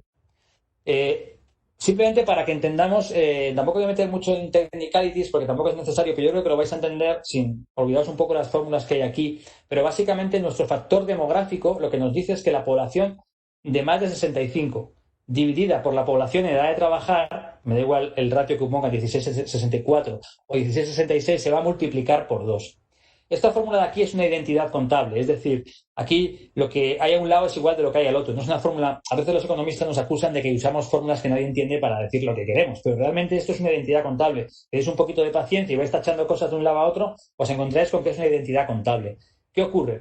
Que tengo el primer factor, que es el factor demográfico, que está aquí se me va a multiplicar por 2. Esto ya hace que el gasto en pensiones sobre PIB multiplique por 2. Este de aquí lo puedo mejorar, porque el employment rate, la tasa de empleo, la puedo mejorar, pero la puedo pasar, tiene un límite. Es decir, sabemos que incluso en las sociedades más avanzadas del mundo trabaja el 75% de cada generación, no trabajan más, ¿vale? Esto, que es el número de pensiones o la población mayor de 65, no la puedo tocar mucho, porque realmente, de hecho, lo que ocurre es que ese número sube, porque ahora mismo la población de 65, al menos en España, hay cada vez más mujeres trabajando, lo cual es súper positivo, y en parte, si uno analiza el ciclo de crecimiento español del año de 1992 hasta la crisis financiera, hemos crecido gracias a la incorporación de las mujeres al mercado laboral y a la llegada de inmigrantes. O sea, eso explica todo el milagro del crecimiento español. Que llegó un montón de personas a trabajar y lo que hicieron fue aumentar muchísimo el crecimiento, ¿no? Pero esto tiene un límite, ¿vale? Estas pensiones, este número sube para arriba. Vamos a dejarlo igual, aunque sé que sube para arriba, porque tanto los inmigrantes como las mujeres que se han incorporado a trabajar están cualificando para percibir una pensión. Y luego hay una cosa que es la pensión en función de la productividad del mercado laboral. Pero este ratio es muy difícil. Lo ideal sería, vale, pues la pensión la dejo fija y la productividad sube mucho. Pero si sube la productividad, sube el salario. Y si sube el salario, al igual que pasa con el modelo de Ecuador, si los salarios suben, las pensiones suben, porque son sistemas contributivos, ¿vale? Subo la productividad, sube el salario y por lo tanto me sube la pensión. Por lo tanto, no hay tanto margen para compensar esta gran subida que va a significar el factor demográfico. Si uno mira en los datos y ve lo que pasa, pues podemos pensar que el sistema actualmente está gastando el 10,7% del PIB, va a acabar gastando el 17 o el 14,5. El 17 es si suponemos un escenario, porque los niños que van a nacer o ya han nacido, o muy difícil conseguir que las tasas de fecundidad cambien muy rápidamente. Sería si no entran inmigrantes, mientras que si entran inmigrantes, pues digamos que podrías tener que el gasto se te va, es más manejable. Pero aún así estamos hablando de cerca de 4 puntos de déficit cada año. De aquí al 2000, bueno, de aquí no. Ahora tenemos un 1,5 de déficit, va a subir hasta 4 y se va a mantener hasta 2050. Por lo tanto, estamos pensando que el déficit del sistema de pensiones, si las empiezo a revalorizar con la inflación sin hacer nada más, pues se me va a ir a un 4%, un 6% cada año. Claro, alguien puede decir, pues que aumenten las cotizaciones, pero es que en España lo que se paga en cotizaciones en Ecuador era el 10% solo para pagar las pensiones, aquí ya es el 28%, 28,4%.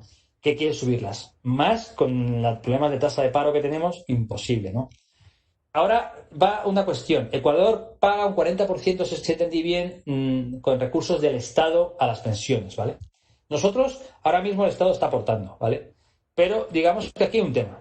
Por un lado hay un tema conceptual, que vosotros en Ecuador parece que lo habéis solventado, pero aquí es un tema de debate. Estamos hablando de un sistema contributivo, ¿vale? Al cual hay que contribuir para tener derecho a pagar las pensiones. Pero hay gente que no trabaja lo suficiente o que no tiene derecho a pensiones. En principio, a esa gente se le dice, bueno, es que usted no cotizó. Ah, vale, no coticé, vale, lo entiendo. Pero si tú ahora le dices que lo vas a pagar con los impuestos generales, que es el IVA, etcétera, esta persona puede decir, yo no he trabajado, no he cotizado, pero yo compro cosas, yo pago con el IVA porque yo no tengo derecho a pensión, si lo estoy pagando con mis impuestos. Entonces, esto, que hay mucha gente que lo ve como una solución, a mí no me gusta nada porque digamos que vas a tener problemas con el constitucional porque digamos que estás perdiendo la contributividad. Otra cosa es un sistema que sea más asistencial, que sea igual para todo el mundo. Esto se pueden pagar con lo que tú quieras, pero cuando son contributivos, ojo con hacer estas cosas porque digamos que al final, entonces digamos que, y al final los impuestos también lo acaban pagando los jubilados, que a lo mejor tú no quieres hacer una reforma porque lo que no quieres es bajar las pensiones, pero luego les haces pagar más impuestos, que sería como bajarlas, ¿no? Aquí es importante, y luego el coste de oportunidad que tú tienes, ¿no? Porque si cuanto más dinero va a pensiones, menos va a educación, a sanidad, a dependencia, etcétera. Por lo tanto, no. Ese es un tema que se está debatiendo en España. A mí no me parece bien, en la medida que tengas un sistema contributivo. Aquí, cuando hablo de un sistema contributivo, y esto me gusta mucho mencionarlo, y yo no conozco los sistemas en Latinoamérica, pero seguro que también hay algunos que se llaman tipo asistencial. El sistema español es como el ecuatoriano, se llaman bismarckianos o contributivos. Bismarckianos por von Bismarck, que fue el primero que lo introdujo de forma bismarckiana, ¿no? Pero también hay sistemas que se llaman Beveridge, que son asistenciales, que son un poco el modelo inglés, ¿no? Lo introdujo Beveridge en la segunda, después, justo al acabar la Segunda Guerra Mundial, él presentó un informe que decía que había que tener una mínima pensión para todo el mundo, porque vale, que son países más liberales, que la gente pues tiene mejor que ahorren por su cuenta, pero ya Beveridge ya dijo, mira, esto al final hay gente que no ahorra, etcétera, al menos que hay una pensión asistencial. Estos sistemas asistenciales tipo Beveridge lo que tienen es una pensión igual para todo el mundo de subsistencia y por lo tanto dedican menos porcentaje de cotizaciones a financiarse.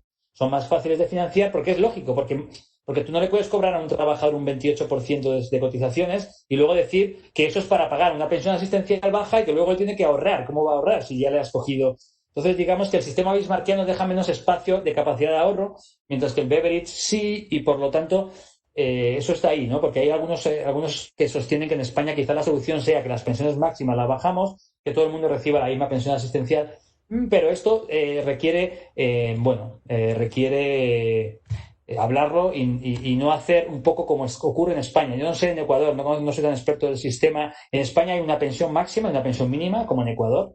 Está bien, y yo creo que es importante, porque tiene que haber un poco aunque sea contributivo, tiene que haber un poco de redistribución, pero en España hay también unas bases de cotización, no se cotiza por todo el salario, en España se cotiza por lo que se llama base de cotización, que es un porcentaje del salario que, por ejemplo, si ganas más de 45.000 euros al año ya no cotizas sobre eso, pero tu pensión es como máximo 35.000 euros al año. Es decir, hay muchos trabajadores que están cotizando mucho más de lo que luego les tocaría a ellos. Porque la pensión que les tocaría, cuando metes en la fórmula, te sale más de la máxima y te dan la máxima. Por lo tanto, que si tú congelas la pensión máxima, pero amplías mucho la base máxima, estás, por así decir, robando un poco a los que más ganan, pero en la medida en que lo haces por muchos periodos, es lo que se llama la reforma silenciosa, lo que estás haciendo es que al final todo el mundo acaba teniendo derecho a una pensión máxima y que al final no, es baja porque la has dejado congelada mucho tiempo y te estás transformando en un sistema bismarckiano como el español contributivo a uno asistencial. Tampoco quiero meterme mucho en estos detalles, pero un poco esa es la idea, ¿no? Y ahora, para concluir, os diría creo que que sería la fórmula ideal para un sistema como en España, ¿no? Para ajustar el sistema a cuál debería ser la reforma, ¿no? Que se debería introducir en España. Bueno, en España, primero, meter mayor proporcionalidad entre las contribuciones en las pensiones. Vosotros podéis elegir los 5 mejores años, pero aquí en España son los últimos años. Entonces, hay trabajadores que les ha ocurrido que han trabajado toda su vida, tienen 40 años cotizados, pero les ha ido mal al final de su vida, porque fíjate que les ha pillado la gran recesión, o ahora les puede tocar un poco el tema del COVID, veremos ahí cómo evoluciona en la economía todo esto, y entonces si te va mal al final de tu vida laboral, a pesar de que cotizas mucho, te bajan mucho la pensión. Esto es muy injusto, ¿no? Entonces, digamos que una forma de hacerlo es buscar un sistema en el que todas las cotizaciones cuentan por igual, se llaman cuentas nocionales, que básicamente en vez de utilizar una fórmula tan compleja como la española, tú lo que haces es apuntar en una cuenta nocional, es nocional, no es una cuenta de capitalización, no es un modelo chileno ni nada de esto, es un sistema de reparto, un poco parecido a lo que ha hecho Margarita antes, que ha cogido un trabajador y ha dicho, mira, esto es todo lo que ha cotizado y esto es todo lo que ha recibido, ¿no? Entonces, si tú haces un sistema de cuentas nocionales, que a ti te vayan apuntando en cada momento todo lo que llevas cotizado, ¿vale? Y te mandan una carta y te dicen, mira, usted lleva cotizado todo esto. ¿Y cuándo me jubilo? Usted jubílese cuando usted quiera, dentro de unos órganos, dentro que sea bastante flexible, porque yo sé que si usted se quiere jubilar antes, pues yo hago que el sistema sea actuarial más o menos, con un máximo y un mínimo, que tiene que haber gente que tenga una pensión mínima, pero de alguna forma yo te doy margen para que tú te puedas jubilar cuando tú quieras y el sistema no sufre porque digamos que yo te bajo. Si tú quieres jubilar antes, te bajo la pensión. Es un sistema súper transparente, la gente sabe exactamente cuánto lleva cotizado, es un poco el modelo sueco. Alemania también ha transitado hasta ese sistema, Italia también, Portugal también, más o menos cada uno con sus peculiaridades, y te permite sobre todo algo que en el futuro va a ser muy importante en las sociedades muy envejecidas como la española, y es lo que os decía, poder compatibilizar la pensión con la jubilación. Estos sistemas que son tan transparentes hacen mucho más fácil este tipo de cuestiones, ¿no? Entonces, bueno, ¿qué es lo que debería hacer España? Primero, buscar una demografía más favorable, ¿no? Por supuesto, una de las claves es acabar con la inseguridad laboral. Esto es una cosa clara. Hay muchísima precariedad. No voy a entrar ahora a discutir estos temas, pero si conocéis el sistema español o si tenéis algún familiar o amigo ecuatoriano que vive en España, seguramente la estará sufriendo en sus carnes y os podrá contar. Quizás sea mejor todavía de lo que hay en Ecuador, porque estamos pero no deja de ser bastante precario, ¿no? Seguramente también hay que introducir una política inmigratoria proactiva, es decir, tienes que ir tú a buscar los trabajadores que quieras, porque al fin y al cabo tienen que ser trabajadores que se adapten a tu modelo de crecimiento, pero digamos que tienes que empezar a buscarlos porque si no hay inmigración en países tan envejecidos como España, no vas a tener margen de crecimiento. Tienes que mejorar sobre todo la educación en España, las políticas activas, porque digamos que al final un sistema de reparto yo os he dicho antes lo de los números, las personas que hay, pero no es importante la persona que hay, el número de personas, sino también su productividad. Su productividad depende de la educación. Entonces, una muy buena educación, porque en España, por ejemplo, si tú les congelas las pensiones, todos los jubilados salen a la calle, todos. Y además, cuando les entrevistan, dicen, yo estoy aquí en la calle por mis nietos, porque no quiero que el sistema de pensiones desaparezca, pero en el fondo hay medidas que sabemos que en España, pues por ejemplo, la educación es, cuando la comparas con otros países industrializados, con análisis estandarizados, en la educación en España no está funcionando bien. Pues a lo mejor deberían salir también ahí a quejarse y a montar una manifestación, porque al final, si la educación no la han mejorado o las políticas activas de reciclaje de trabajadores no las mejoras, te encuentras con que tampoco las pensiones van a ser altas, porque al final pues la productividad también es más baja, ¿no? Todo este tipo de cosas. Y ya simplemente, pues para terminar, yo sigo pensando que las pensiones tienen que actualizarse con la inflación. O sea, digamos que ahora, ya voy a ir muy rápidamente porque me he ido claramente de tiempo, voy a ir aquí al final. Perdonad, aquí. Sí, o sea, yo creo que la reforma en España lo que debería tener es, primero, tocar lo menos posible los actuales jubilados. En primer lugar, porque ya están jubilados y que, por lo tanto, hombre, a lo mejor puedes hacer que una parte del coste del ajuste lo puedan sufrir, pero tiene que ser pequeño, no tiene mucho margen de maniobra, pero si encima te pones un poco realista políticamente, es que tú no vas a ganar unas elecciones como les toques la pensión, ¿vale? Entonces, bueno, y en cualquier caso nunca deberías tocar las pensiones mínimas, que deberían seguir subiendo con el poder adquisitivo, ¿no? La segunda, los impuestos. Claro, aquí digamos que podríamos decir, se podría utilizar, porque claro, si para todos los baby boomers, por así decir, ¿no? Que se van a jubilar ahora, esto es una cantidad muy grande de dinero que hace falta. Entonces, seguramente con cotizaciones no va a llegar. Entonces, seguramente haya que hacer algo parecido a Ecuador. Seguramente en España vayas a tener o que aumentarlos, vas a tener que financiar probablemente con impuestos que no vengan de las cotizaciones. Y eso es un problema gordo que tiene que ver con lo que he dicho antes de la contributividad. Pero España tiene al menos una justificación que yo creo que podría funcionar, y es que con las cotizaciones que son para las pensiones, durante muchos años se financió la sanidad, ¿vale? Que luego ya no se financió. Es decir, hay muchos trabajadores que han financiado la sanidad con sus cotizaciones y que a lo mejor podías calcular a cuánto ascienden todos los recursos de cotizaciones que debían haber sido destinadas a pagar las pensiones que financiaron la sanidad, y que ahora, como la sanidad se paga con impuestos generales, pues puedas utilizar impuestos generales en la misma cantidad para compensar y para financiar la transición de los baby boomers, que es una gran cantidad de trabajadores que se van a jubilar, ¿no?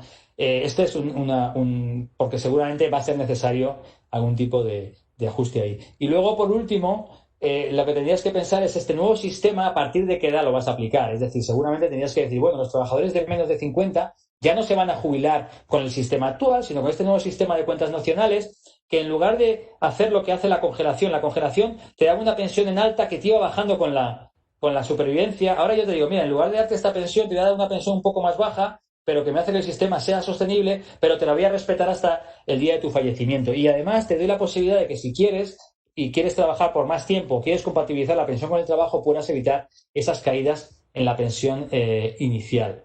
Claro, aquí el tema es que cuanto más tardes, por así decir, en implementar esta reforma, pues digamos que vas a tener que afectar a una generación de trabajadores más cercanos a su edad de jubilación. Y cuanto más cerca estás de la edad de jubilación, más injusta es la reforma, porque hay menos margen para que la gente un poco se actualice y se optimice su futuro laboral y las necesidades que pueda llegar a tener, ¿no? Para poder adaptarse, ¿no? Y luego en España hay otro, ya con esto te concluyo, también un debate que se está abriendo y es que tiene que ver con porque si uno lo piensa un momento, un sistema de reparto como el de Ecuador, el de España, es una forma de invertir en el capital humano, de alguna forma, porque lo que tú miras es que yo estoy pagando a los actuales jubilados a cambio de los que vienen, que es el siguiente capital humano, cuanto mejor más sean y mejor educados sean y más productividad tengan, mejor pensión me van a pagar a mí.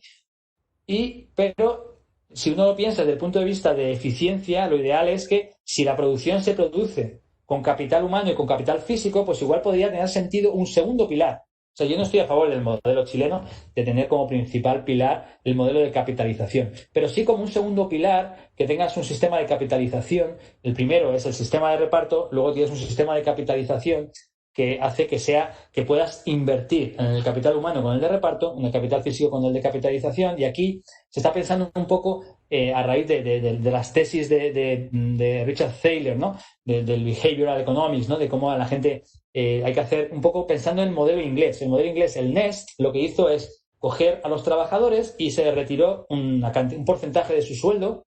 Luego se le pone más cosas, ¿no? Oye, si tú pones esta parte de tu sueldo, la empresa pone tanto, el gobierno puede poner tanto, etcétera, ¿no? Pero digamos que te retiran de tu nómina una cantidad de dinero. Y el trabajador dice, pero... Y entonces lo que ocurre es que dice, oye, si tú no quieres que te lo hagamos, tú contesta este email o este teléfono y automáticamente te lo devolvemos. En Inglaterra se introdujo el sistema y casi el 95% de la gente lo ha dejado ahí. En el fondo es como unas cosas de comportamiento. Bueno, por algo será, mira, pues al final es una forma de ahorrar. Entonces es una forma de implementar este segundo pilar, que son con planes así a todos los trabajadores, que inicialmente estaría gestionado por la Seguridad Social, como se gestionó el Fondo de Reserva, que es un poco lo que se hacía con los excedentes del sistema de pensiones en el boom inmobiliario, que al final tiene unas comisiones muy bajas. Evidentemente luego tú dejas al sector privado que si quiere competir con el sector público pueda, pero es el trabajador el que decide al que le ofrece mejores condiciones, ¿no? Yo creo que, y si este fondo de capitalización que hace que el modelo sea mixto, porque claro, tú le dices a un joven de 30 años en España que va a tener que dedicar un 5% de su salario a un fondo de capitalización para cuando se va a jubilar y te dice que estás loco, ¿sabes? Que tú estás loco, yo ahora mismo no tengo ni para... Pero si tú le dices que ese fondo lo va a poder usar no solo cuando se jubila, sino pues para otras cosas, para hacer un curso si le hace falta, para un reciclaje, para otra serie de usos, pues igual pues sí conseguirías más aceptación. Bueno, estos son un poco los debates que hay. Creo que quizás ha ido un poco rápido, pero tampoco quería extenderme demasiado y eso es todo lo que quería decir. Muchas gracias. Bueno, pues José Ignacio, muchísimas gracias por la exposición que has realizado. Muy clara, muy didáctica, y yo voy a hacer un poco digamos, como de resumen y también plantearte algunas preguntas. Si bien es cierto, el sistema español es bastante similar al de Ecuador, con diferentes condiciones, obviamente, la fórmula de cálculo lo has explicado claramente, las reformas que han hecho y cómo lo calculan, que consideran los últimos 25 años, el planteamiento también que se ha hecho. Es importantísimo para nosotros como país y para esta iniciativa que se está haciendo desde el BIES, que hemos invitado a otros ponentes, a otros investigadores de otros países, a Estado de Perú, que nos ha comentado la reforma que han hecho del sistema generoso de servicios públicos denominado 20530 allá en Perú, donde les tomó como 9 años más o menos llevarlo al Parlamento y lograron hacer una reforma a un artículo de la Constitución donde permite a los jubilados tener una pensión basada en un sistema sostenible, y también les permitieron incluir un nuevo artículo que indica que las reglas de cálculo de las pensiones deben obedecer a un criterio de sostenibilidad y equidad. Allá en Perú tienen, digamos, sistemas paralelos, uno de contribución definida y el otro de prestación definida. Luego también nos acompañó también un profesor chileno que nos comentó y también nos rompió un poco los mitos, ¿no? De cómo es el sistema chileno y bueno, pues vimos también el subsidio que se está dando a pesar de un sistema capitalista.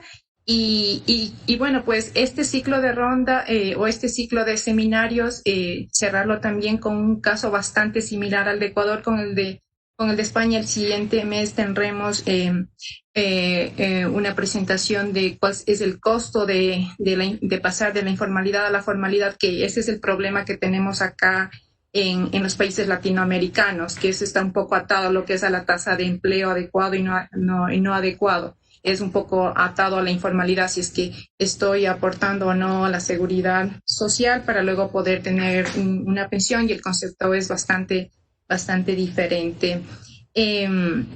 Quisiera que por favor nos cuentes y bueno, pues luego de esto tenemos planificado hacer ya un debate multidisciplinario donde hayan actores políticos, donde haya comunicadores, donde hayan constitucionalistas que nos permitan a lo mejor dar los primeros pasos, porque como te lo hemos presentado, pues no se han hecho reformas, están las condiciones desde 1942, desde 1958, la fórmula de cálculo de las pensiones, y tú al inicio de tu presentación había sido muy claro que el tema de las pensiones es un tema técnico y las reformas deben ser continuas porque el tiempo, o sea, va pasando, van mejorando las condiciones de vida, va incrementándose la esperanza de vida, y esto no puede ser tratado como es tratado, por ejemplo, el tema de la sanidad, que muy bien lo has explicado. Coincido también con tu pregunta de por qué a los 65 años. Alguna vez leí la historia de la empresa Keops de metal allá en Alemania, que fue justo antes de la reforma que puso o que la propuso Bismarck. Entonces puede ser un poco que la idea nació un poco desde el sector privado, justamente para que sus empleados luego no se vayan a la competencia, y era como para darle solamente un espacio de vida. Pero bueno, estamos ansiosos de conocer un poco de detalles. Tú eres un académico de larga trayectoria en temas de pensiones. Tu libro aquí mismo lo tengo, los comparto siempre a la gente que me visita aquí de qué será de mi pensión. Y también eres editor de este blog famosísimo de Nada es Gratis en español, que hacen economía divulgativa, que viene bien para que la gente de a pie, para que el ciudadano común pueda entender estos términos. Pues entonces quería asimismo en ese, digamos, con esos ánimos, en esa línea, que nos cuentes un poco de experiencia, porque nos comentaste que formaste parte del comité de expertos. ¿Nos puedes comentar cuánto tiempo les llevó? ¿Qué implicó qué número de personas, cómo lo decidieron, qué hicieron, tuvieron acceso a datos, tuvieron recursos, todo ese tipo de cosas que a lo mejor como experiencia nos gustaría saberlas?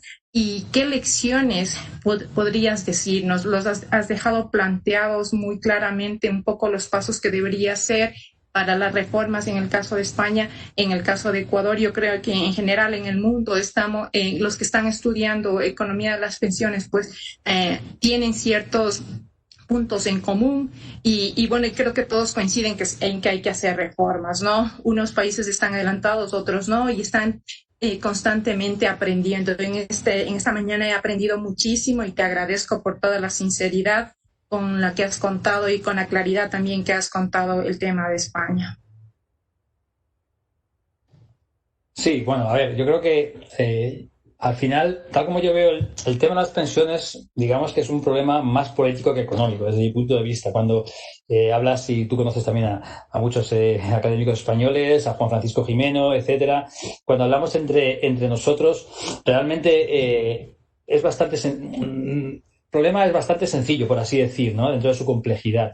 El problema es que políticamente es muy complicado porque hay una gran tentación del que no está gobernando de decir que lo que está haciendo él no es necesario, ¿vale? Yo te pongo un ejemplo, o sea, y en España es que pasa muy a menudo, es decir, si un partido está en la oposición, tiene una visión mucho más irresponsable con las pensiones que si está en el gobierno.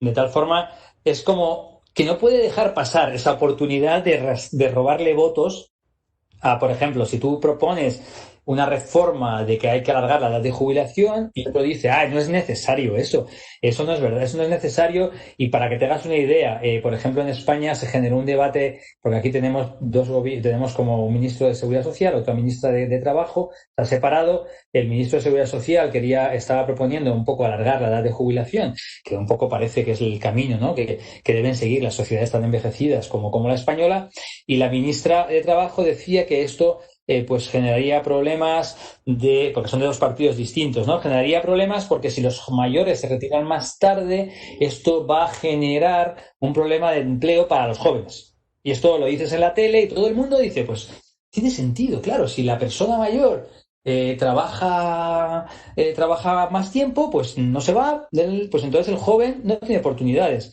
Cuando en economía sabemos que esto es una falacia de la cantidad fija de trabajo. Es pensar que la cantidad fija de trabajo que la cantidad de trabajo está fija, y esto sabemos que es mentira, pero que cala muy bien en los medios de comunicación. Esto se usa para todo, ¿eh? Pues, por ejemplo, aquí, ese partido que decía esto es un partido muy de izquierdas, pero aquí en España hay otro partido muy, muy de derechas que dice que el inmigrante le quita el trabajo al nativo, que también es mentira. Es esta visión de la economía de que no, es que sí. La cantidad de dinero, la cantidad de trabajo está fijo. Son mentiras que calan. Y si tú te vas a 30 años antes o 40 años antes, pues cuando la mujer se incorporaba al mercado laboral, tú lees lo que escribía la gente, decía, pero ¿esto cómo puede ser? La mujer le va a quitar el trabajo a los hombres y el hombre es el que tiene que ganar. O sea, que eso son mentiras. Cuando las sociedades, donde más gente trabaja, la economía es más dinámica, hay más consumo, se trabaja mucho más, etcétera, y aún así se usan electoralmente. Con las pensiones es así como... Evidentemente, en alguna profesión en particular que hace exactamente el mismo trabajo una persona, pues seguramente ahí, pues en esa profesión en particular, pues sí que se da este mecanismo, pero eso no se da en el conjunto de la economía, ¿no? Entonces, el comité de expertos, si se hace bien, pues puede ayudar de alguna forma, como más o menos el partido que está gobernando, pues, argumentos, por así decir, para que no le ataquen políticamente, ¿no? Por otro lado, si un comité de expertos trabaja bien y honestamente hace el trabajo, ¿sabes? Luego siempre te van a acusar de que si defiendes a esto o otro, ¿no? Pero digamos que si son académicos independientes, pues al final al gobierno le puede servir un poco, pues porque al final puede dar contrarrestar argumentos que le van a venir de la oposición, por así decir. Y esto no tiene color político, o sea, esto es estar en la oposición, te genera esto. No sé si en Ecuador es igual, en España es algo así muy descarado, ¿no? Yo siempre digo, y un poco en el libro que escribí, era que si tú quieres una reforma de pensiones, lo primero es buscar un gran pacto entre las grandes fuerzas políticas. Si hubiera un gran pacto entre las grandes fuerzas políticas, que al final, incluso el partido que está en la oposición tuviera un poco más de decisión, diría, vale, yo no voy a sacar tajada ahora de que se reforman las pensiones, pero hombre, yo tarde o temprano voy a gobernar, porque los partidos hay alternancia, y es mejor gobernar sin tener yo la patata caliente de hacer esto, ya lo ha hecho el otro, y no voy a sacar mucho partido, le voy a ayudar si quieres, un poco dentro de lo que cabe, pero es un problema gordo. Los comités de expertos, si trabajan con honestidad, dan ideas, aporte, pero bueno, supongo que vosotros también desde vuestro instituto lo estaréis haciendo, ¿no? Pero sí que creo que puede ser una herramienta útil, siempre y cuando no se haga, como se ha hecho muchas otras veces también en España, que los políticos usan los comités de expertos para ganar tiempo, ¿sabes? Que dicen, hay que hacer esto. Les dice a la mujer Europa, hay que hacer esto. Y entonces cogen y dicen, bueno, pues vale, hay que hacer esto. Pues, pero va a meter un comité de expertos y me gano un año. Y luego el comité de expertos hace un informe y lo mete en el salón. Yo creo que con las pensiones no ocurrió, ¿sabes? Por lo menos lo utilizaron. Y yo creo que fue una cosa positiva, dentro de que yo creo que lo que se propuso se podría mejorar, pero por lo menos se trabajó honestamente. Yo creo que eso puede ser una buena experiencia, no lo sé. Perfecto. Bueno, pues igual me quedan muchísimas más preguntas y algunos otros temas también que como te he comentado, he aprendido mucho, pues cómo lo implementaron o los elementos que tomaron para poder hacer la reforma en cuanto al factor de sostenibilidad, al índice de revalorización. Evidentemente, en 2 horas es complicadísimo tratar de cubrir por un lado el tema técnico y por otro lado un tema de esto de cómo llevarlo a la práctica, ¿no? Porque aquí en el Ecuador ahora es un poco como la gente, o sea, tú le escuchas incluso a gente que habla del tema, pues bueno, Creo que todos ya tenemos claros del problema gordo que se tiene, ¿no? Y que es necesario hacer reformas. Luego, ¿qué tipo de reformas? ¿Cómo llevarlos? Creo que estamos un poco en eso y eso, bueno, pues ya se irá definiendo, tú lo has dicho claramente. Aquí debe ser un pacto de fuerzas políticas. Acá en tema político es completamente diferente. Acá hay un presidente que solo elige, el voto es obligatorio, no es a libre elección como es en España, entonces eso también cambia un poco las perspectivas, pero las experiencias de, como tú has comentado, pues son buenas. Yo no quiero alargarme más porque hay mucha gente que quisiera hacer preguntas y mejor yo luego te convoco a otra reunión solo para que me comentes algunos otros detalles. Pues hay una pregunta en el chat que voy a utilizarla y luego si es que alguien más de los panelistas tiene alguna otra pregunta, que levanten la manita pues, para poderle dar paso luego. Bien, hay una pregunta que dice, ¿qué opina usted sobre el estudio publicado recientemente por el Instituto de Actuarios Españoles relacionado con el factor de equidad actuarial del sistema contributivo de pensiones de jubilación español? ¿Ustedes trabajan en forma conjunta con el IAE? No, a ver, sí, he visto este informe. El informe es un gran trabajo. O sea, es un sistema que calcula las TIR, por así decir, ¿no? El análisis actuarial, que evidentemente no llegan a los niveles que ha enseñado Margarita, ¿no? En su ejemplo, pero evidentemente la gente no tiene idea realmente de lo generoso que es el sistema, ¿no? Español en muchos casos. En el sentido de que tiene unas TIRs muy elevadas, una tasa de reemplazo muy alta, y un poco estos tipos de trabajos un poco hacen ver esto.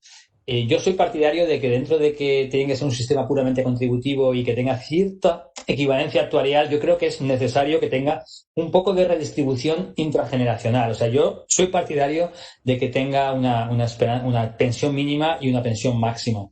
Hay un tema ahí que siempre me... Es verdad que los que tienen el hecho de que exista una pensión máxima que está por encima de la base de cotización máxima genera que haya mucha gente que cotiza mucho más de lo que luego va... O sea, le estás, por así decir, para él la TIR se la estás bajando porque digamos que está cotizando mucho más de lo que luego le está tocando porque la pensión que le toca se la estás bajando. Pero al menos, aunque en España no tenemos unos datos sobre esto, pero sí lo hay sobre Estados Unidos y otros países, parece que hay una cierta correlación entre el nivel de vida y la longevidad. Y por lo tanto, parece que este tipo de cosas también tienen cierto sentido, ¿no? Porque si los que más ganan, por así decir, son los que más viven y lo haces puramente actuarial, pues les estás redistribuyendo de la gente que vive menos, que a lo mejor son los que menos dinero ganan, pues porque a lo mejor no tienen acceso a una sanidad mejor, no lo sé. Este es un tema que me preocupa bastante, ¿no? Yo creo que el cálculo actuarial es correcto, pero debe haber un mínimo y un máximo. Un poco para que haya un cierto componente de redistribución intrageneracional que, bueno, que evite y esto solo se puede conseguir quitándole un poco de la pensión a los que más ganan para darle un complemento de mínimos a los que menos ganan. Esto el sistema español lo tiene y yo creo que esto debería preservarse.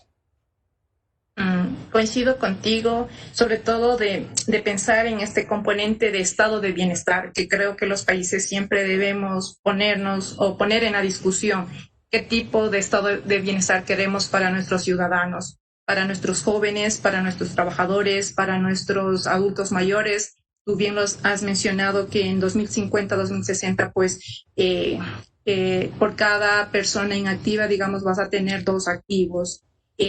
Mencionarte que en Ecuador en el 2050 nosotros vamos a tener unos indicadores demográficos muy similares a España, porque acá los problemas demográficos o el crecimiento, digamos, el decrecimiento de la población joven es mucho más rápido que en Europa.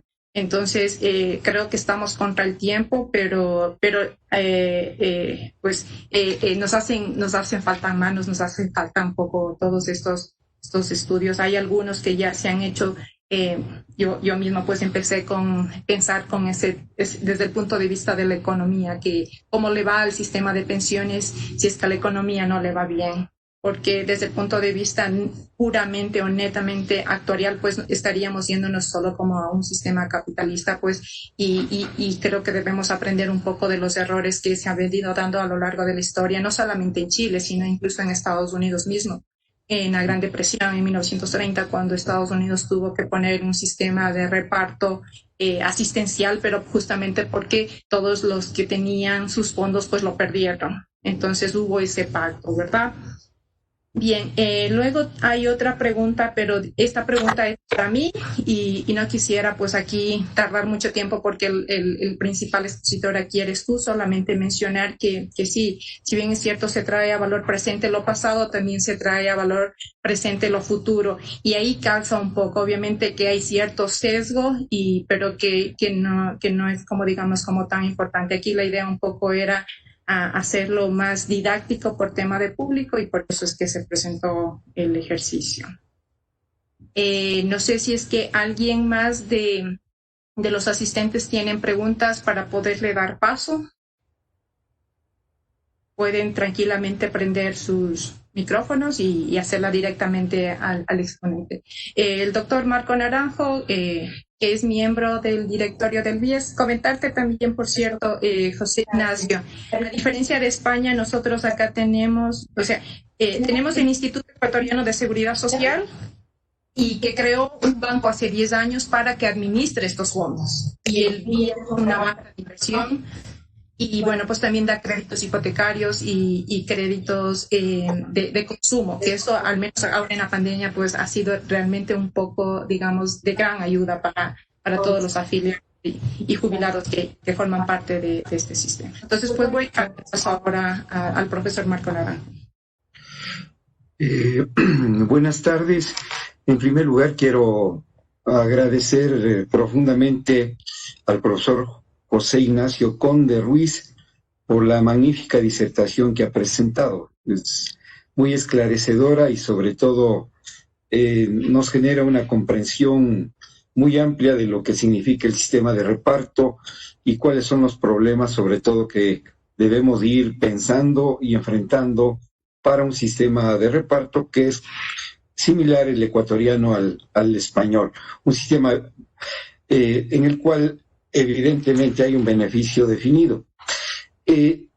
Para darle sostenibilidad a este sistema, ¿qué posibilidades usted, profesor, las mira de incorporar más a la población económicamente activa que está en informalidad? Relatémosle el problema del Ecuador. En este momento, solamente el 25% de la población económicamente activa tiene empleo formal y por lo tanto cotiza la seguridad social. Esto es la mayor parte de los trabajadores, esto es las 3/4 partes no tienen cotización a la seguridad social. Una de las alternativas que nosotros hemos ido pensando desde hace algún tiempo es sobre todo promover la modernización de la economía para la formalización de la mano de obra y de esa manera incrementar obviamente las cotizaciones y de paso el ahorro previsional que nos permita en el futuro pagar las pensiones y pagar los servicios que ofrece la seguridad social. Ese es uno de los temas que nos vienen inquietando muchísimo, sobre todo, claro, porque como bien ha dicho Margarita, existe, digámoslo así, un porcentaje mínimo de personas mayores de 65 años que reciben una pensión en relación a la totalidad de la población en general. Eso por una parte. La segunda parte que quería preguntarle es ¿qué tan sostenible es en el tiempo o son en el tiempo los sistemas de pensiones de reparto y qué tan necesario es ir hacia un sistema de capitalización individual? Nuevamente le agradezco, profesor, por su magnífica intervención. Muchas gracias. Muchas gracias por las preguntas, Marco. A ver, sí, yo creo que a mí, España también hemos tenido un poco de problemas también de informalidad. Eso también es verdad que no al nivel que tiene Ecuador. A mí me parece fundamental. Yo entiendo los problemas que hay detrás de esto, ¿no? Porque si, por un lado, claro, puede haber actividades que si las afloras, si les haces pagar los impuestos, estas actividades igual dejan de ser rentables. El hecho de tener que pagar por más. Entonces supongo que con una situación de crisis o a lo mejor de que estás en una situación un poco, prefieres, que también se ha discutido aquí en España, ¿no? En algún momento, ¿no? Con la precariedad, que digamos que nuestra precariedad sería equivalente a vuestra informalidad, por así decir. La gente dice, mira, mejor un contrato precario a que no haya contrato. porque si al final, pero yo creo que es importantísimo, sobre todo porque luego vais a tener problemas cuando estas personas sean mayores, que no van a estar sin estar cubiertas y al final esto va a generar también problemas de desigualdad importantes. Yo creo que es clave para Ecuador, un poco los números que ha mostrado Margarita, que también tuvo ocasión de ver cuando estaba aquí en España, ¿no? En algún seminario que fui, digamos que la informalidad es importante atajarla, pasa que hay que hacerlo de forma gradual, porque tampoco en España en particular todo esto se hace con la inspección de trabajo. Y la inspección de trabajo es la que ha ido poco a poco entrando y ha ido pues y ahora todavía lo intenta hacer, intenta acabar con la precariedad, viendo qué contratos temporales no se pueden hacer. Sí, lo que pasa es que con la temporalidad es más complicado, porque qué es temporal, qué es indefinido, esto es una cuestión. Pero yo creo que con la informalidad quizás sí que es fundamental conseguir incorporar. Me imagino que la parte voluntaria ya la estaréis explotando, ¿no? Porque en España pasa, ¿eh? En España hay muchas personas que piensan que pagar cotizaciones es un impuesto. No se dan cuenta que es como una especie de salario en diferido. Es decir, no, tú pagas una cotización ahora y te está dando derecho a una pensión cuando te jubilas. Esto no es un impuesto. O sea, un impuesto, yo pago un impuesto y se paga la sanidad. Y yo si uso la sanidad bien, pero si no la uso, yo pago el impuesto. El año que viene se paga otro impuesto. Y va así. Esto no es la educación. Esto es un salario diferido. Incluso en España hay muchas personas que creen que las cotizaciones sociales son impuestos. No, y economistas que salen en los medios de comunicación. Y esto es un desastre, porque nosotros, es verdad que los trabajadores por cuenta ajena no tienes más remedio de cotizar, pero los que van por cuenta propia, los autónomos que llamamos aquí, ellos deciden cuánto quieren cotizar. Y siempre deciden cotizar lo mínimo que dice la ley. Y para ellos es un impuesto. Para ellos es un impuesto cuando tienen que pagar. Cuando se jubilan, evidentemente no. Entonces yo creo que luchar contra la informalidad, yo por un lado haría campaña de hacer ver que no es un impuesto, que oye, que esto al final te permite tener una pensión, y tal como lo tenéis en Ecuador, me sorprende que no haya más gente intentando, ¿no? Hacer, bueno, aunque sea los últimos 15 años, pues para conseguir la pensión, ¿no? Pero bueno, entiendo que hay problemas y que efectivamente, pues si la economía está en una situación complicada, pues puedes aumentar los costes laborales, puedes hacer actividades que dejen de ser rentables. Con respecto a la capitalización, es un poco lo ha explicado un poco Margarita, ¿no? El tema, para empezar, nosotros en España prácticamente, si yo ahora propusiera, yo a veces tengo este tipo de debates, sobre todo con grupos más liberales, ¿no? Que son, no, tenemos que hacer, ¿para qué? Sistema de capitalización, ¿qué tal? ¿Para qué tal? Entonces yo les digo, a ver, vamos a ver, primero vamos a pensar que lo quisiéramos implementar en España. ¿Qué hacemos? Si yo tengo que montarme ahora mismo mi fondo de capitalización individual, pues no puedo estar pagando la pensión a los mayores por un lado y por otro lado tengo que estar ahorrándome para mí. O sea, esto no lo puedo hacer. Entonces, ¿qué hago? ¿No le pago a los mayores? No, sí, hay que pagar. Entonces, si les tengo que pagar a los mayores, ¿dónde saco yo mi dinero para ahorrar para mí si estoy pagando un 28%, ¿no? Para pagar las pensiones a los mayores? No hay margen, por así decir, ¿no? Pero yo siempre les digo, imaginemos que empezamos ahora de cero y me dicen, Nacho, el mundo empieza hoy. ¿Qué sistema quieres poner? ¿Uno de capitalización o uno de reparto? Yo digo, yo prefiero uno de capitalización. Yo prefiero uno de reparto. ¿Por qué? Porque vamos a pensar en un momento en lo que se llaman los riesgos macroeconómicos, los riesgos que tú no puedes asegurarte, que son riesgos que afectan a todo el mundo. Esto sucedió, por ejemplo, como dijo Margarita, en la Gran Depresión de los años 30. Los americanos, los padres un poco, todo el mundo tenía su ahorro en bolsa, todos los jubilados tenían ahí su dinero para cuando se jubilaran. Y de la noche a la mañana se quedaban arruinados todos. Todos los jubilados que habían llevado toda su vida ahorrando se quedaron sin un ahorro. Entonces el Estado llegó y dijo, ¿qué hacemos con estas personas? ¿Les dejamos que se mueran de hambre?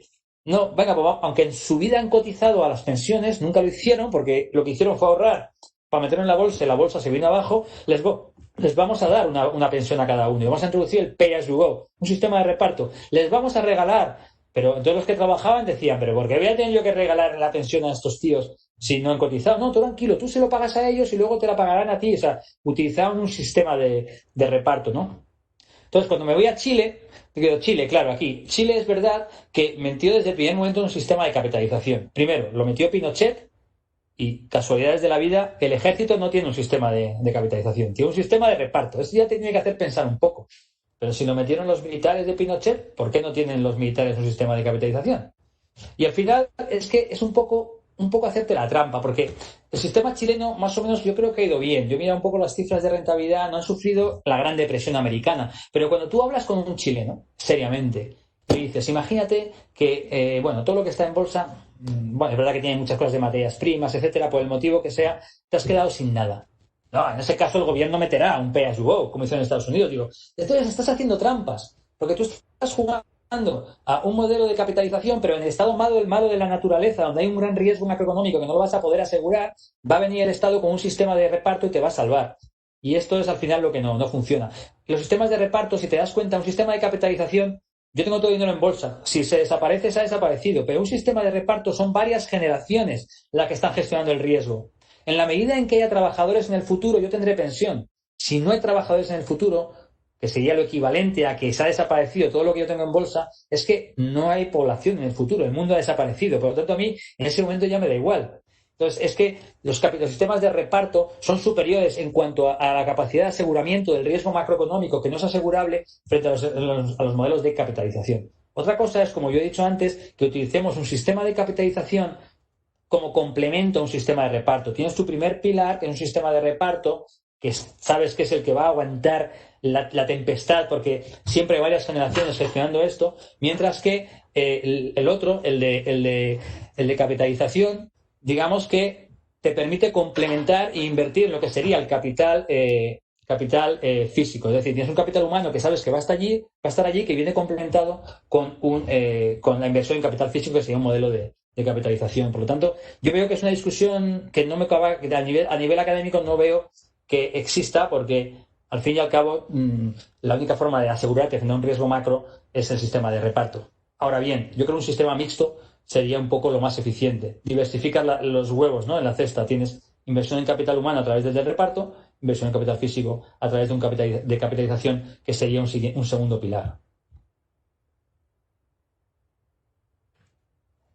Muchas gracias, José Luis, por tu buena explicación y interesante puntos de vista, sobre todo que a veces no es visto desde, como te decía, desde la economía, desde la macroeconomía. Y claro, generalmente cuando ya se piensan en estos estudios o cuando se piensan en ahorros y todos, generalmente es un poco la gente que tiene estudios en finanzas o que tiene una formación de tercer nivel. Entonces, en países latinoamericanos, pues también el acceso a la educación de tercer nivel, pues también es un poco limitada, por así decirlo, aunque, bueno, aquí en Ecuador ya es gratuita, pero no todas las ciudades tienen universidades. Y bueno, pues luego resta también el tema de calidad de educación, ¿no? Hay una pregunta respecto a, que es un poco para el tema Ecuador, ¿no? Que dice, ¿existe alguna forma cómo han medido el costo de la administración del sistema de pensiones desde un punto de vista de administración? No desde las prestaciones. Aquí mencionar, me parece que hay un estudio de la OIT. Y luego también devolverle un poco la pregunta a José Ignacio, a lo mejor el criterio, alguna vez le escuché a Nicolás Barr que sobre todo en cuando son administradoras de fondos, si es que va más del 1%, pues ya no es tan rentable y ahí mejor pedirte a ti una explicación o una aclaración a lo mejor ahí al respecto, sobre todo esto que está como más enfocado. Creo que independientemente si es que es administrado por el Estado o es administrado privadamente. En España hay un debate ahora mismo porque digamos que lo que ocurre con los fondos privados de pensiones es que tiene una bonificación fiscal. Es decir, tú metes dinero en el fondo de pensiones, en España es como que tú no has ganado ese dinero y no tributas sobre él. Imagínate que tú eres una persona de renta alta y tu marginal de renta es el 40%, un euro que metes allí tienes un descuento del 40%, por así decir, ¿no? Que te devuelve Hacienda, que no tienes que pagar de impuestos. Es verdad que luego pagarás los impuestos cuando los rescates en su momento, pero en la medida en que los marginales de la renta sean distintos, pues ahí se puede jugar un poco. Entonces, lo que ocurre es que la mayoría de hay un problema gordo y es que la mayoría de las entidades financieras que ofrecen estos planes de pensiones, y es verdad que tienen comisiones que son elevadas. El Banco de España las ha reducido, pero, por ejemplo, yo cuando estaba hablando de introducir el modelo Nest inglés, España es un país muy curioso porque España, durante el boom inmobiliario, las pensiones tenían superávit, que ya no se estaba destinando a pagar la sanidad. Llegó un momento en el que dijeron, mira, ya no se va, las cotizaciones son para las pensiones separación de fuentes. Entonces, todo el dinero que sobraba se metía en una cosa que se llamaba fondo de reserva o hucha de las pensiones. Y esto llegó a tener en torno a 80.000 millones de euros, que si tenemos en cuenta 80.000 millones de euros y hay 110.000 millones de euros en fondos privados, es prácticamente la misma cantidad. Pues la seguridad social era la que gestionaba, no tenía un banco como tenéis vosotros ahí, pero vamos, era algo parecido. Ellos gestionaban este dinero y tenían realmente unos costes de gestión bastante bajos.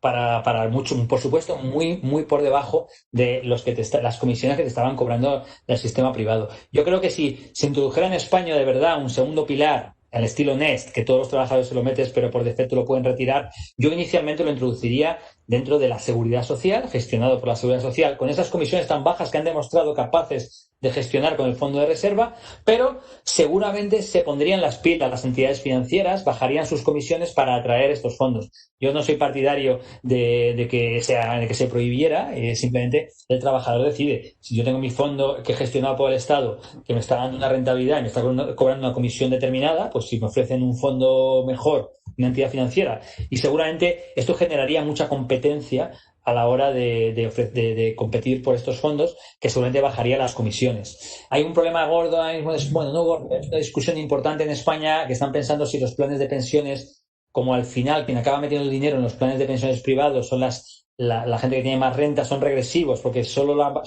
las personas con mayores rentas meten el dinero en los fondos de pensiones privados, son las que se benefician de la bonificación fiscal cuando pagan el impuesto sobre la renta. Entonces, que no está funcionando a la hora de que sea más gente la que está invirtiendo realmente, que está ahorrando en el sistema de capitalización, no saben si quitar esa deducción fiscal, que es importante. Y bueno, esto está ahora mismo en el debate actual. O sea, si tú ves el periódico esta semana aquí, El País, o la semana pasada, pues un poco están debatiendo estas cosas, porque la AEREF, que es la Agencia Independiente de Política Fiscal, la que hace los análisis fiscales independientes aquí en España, pues ha recomendado pues su retirada, ¿no?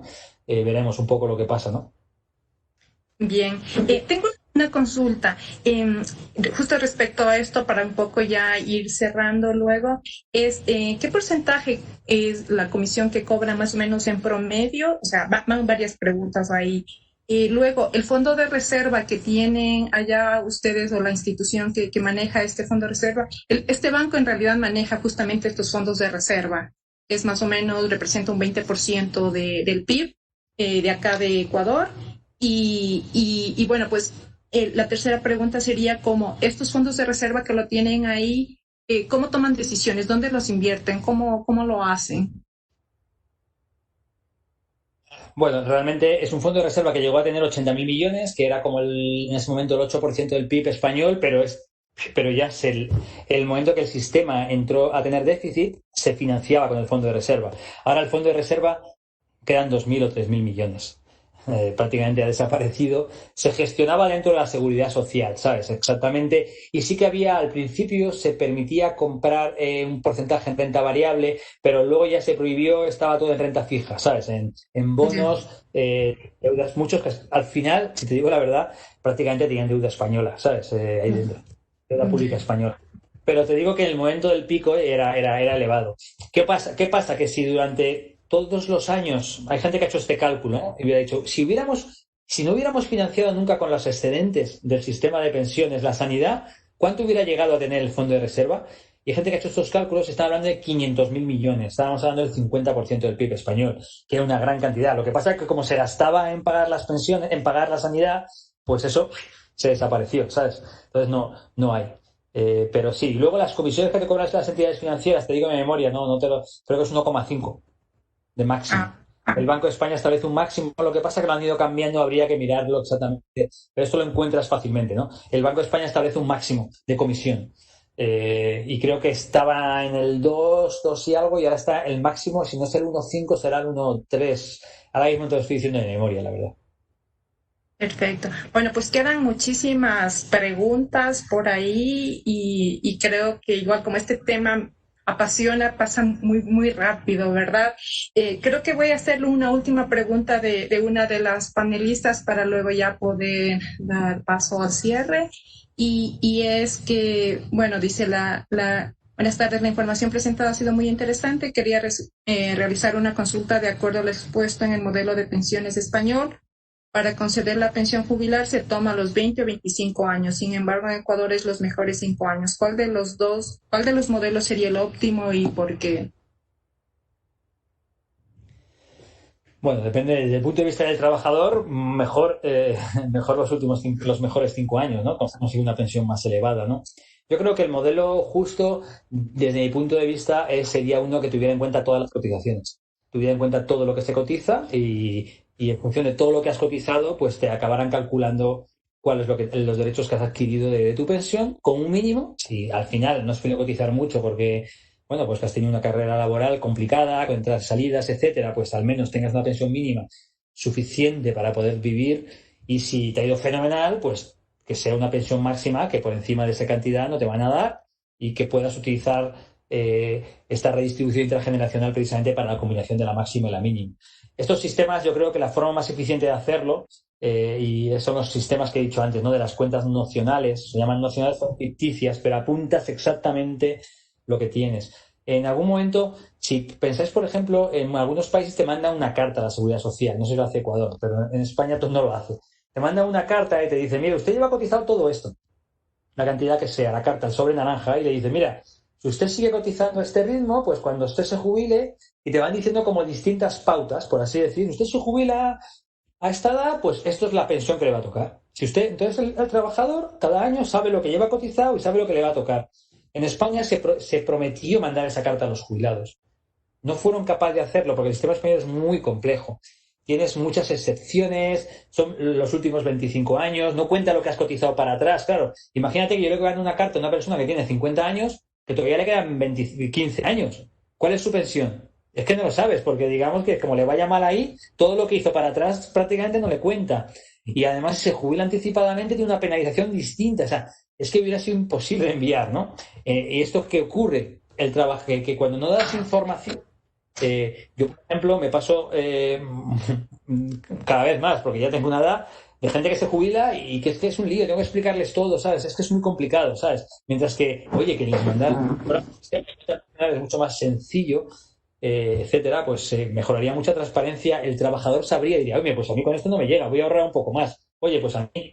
Oye, cada uno tiene también su vida y hay gente que requiere más recursos para pasar la jubilación, otros menos, otros heredan, otros no. Oye, pues a mí tampoco me gusta obligar a todo el mundo a jubilarse. Creo que hay cierta flexibilidad marcada dentro de una especie de concepción actuarial, como decía antes alguien, pues me parece razonable. Bueno, pues muchísimas gracias, súper interesante todos los puntos de vista. Bueno, pues personalmente agradecerte nuevamente, José Ignacio, por tu predisposición a colaborarnos en esta discusión que estamos iniciando acá. Lo has mencionado claramente. También hay estudios que dicen que hay que comunicar, que hay que divulgar. Yo creo que esta es una iniciativa que nos está dando lugar para que la ciudadanía pueda conocer un poco más estos términos. Disculparles si es que hay términos que realmente son muy técnicos, que por el espacio de tiempo no se los puede explicar con mayor detalle, pero estamos, creo, trabajando un poco en eso. Agradecerte igual por el cariño, por la confianza también, y espero que todo esté bien por allá y por el tema del COVID, y ojalá que pronto pueda acabar todo esto y que podamos hacer un seminario presencial y que nos puedas visitar a Ecuador. Te mando un abrazo, José Ignacio, y agradecer a todos los asistentes y panelistas, a todas las personas que han hecho sus preguntas y a todo el equipo técnico del BIES que ha permitido que este seminario se dé. Pedirles disculpas por algún error técnico que haya salido. Pues muchísimas gracias, para mí ha sido un honor y encantado de ayudaros en lo que me pidáis. Es una tarea fundamental. Yo creo que la transparencia, comunicar estas cosas es muy importante porque al final son cambios que si las haces bien, la gente lo bien y a lo mejor puedes conseguirlos. Que mucha gente tenga una jubilación que va a tener con la información adecuada. Por lo tanto, muchísimas gracias y ha sido un placer también para mí.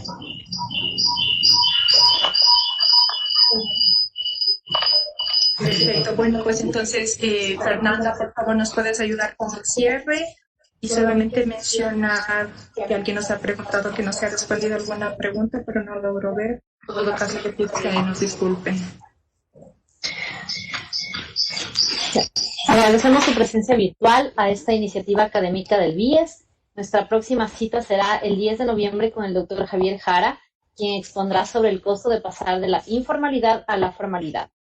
Con el webinar de noviembre finalizaremos este ciclo de seminarios, pero comentarles que estamos coordinando un seminario de un día completo en que con una mesa redonda multidisciplinaria con participación de representantes de la sociedad civil se puedan realizar planteamientos sobre los pasos necesarios a seguir para lograr la sostenibilidad del sistema de pensiones ecuatoriano.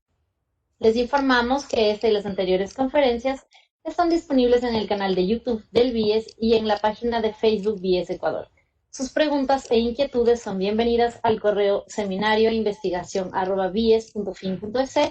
Agradecemos su atención, que tengan un buen resto del día.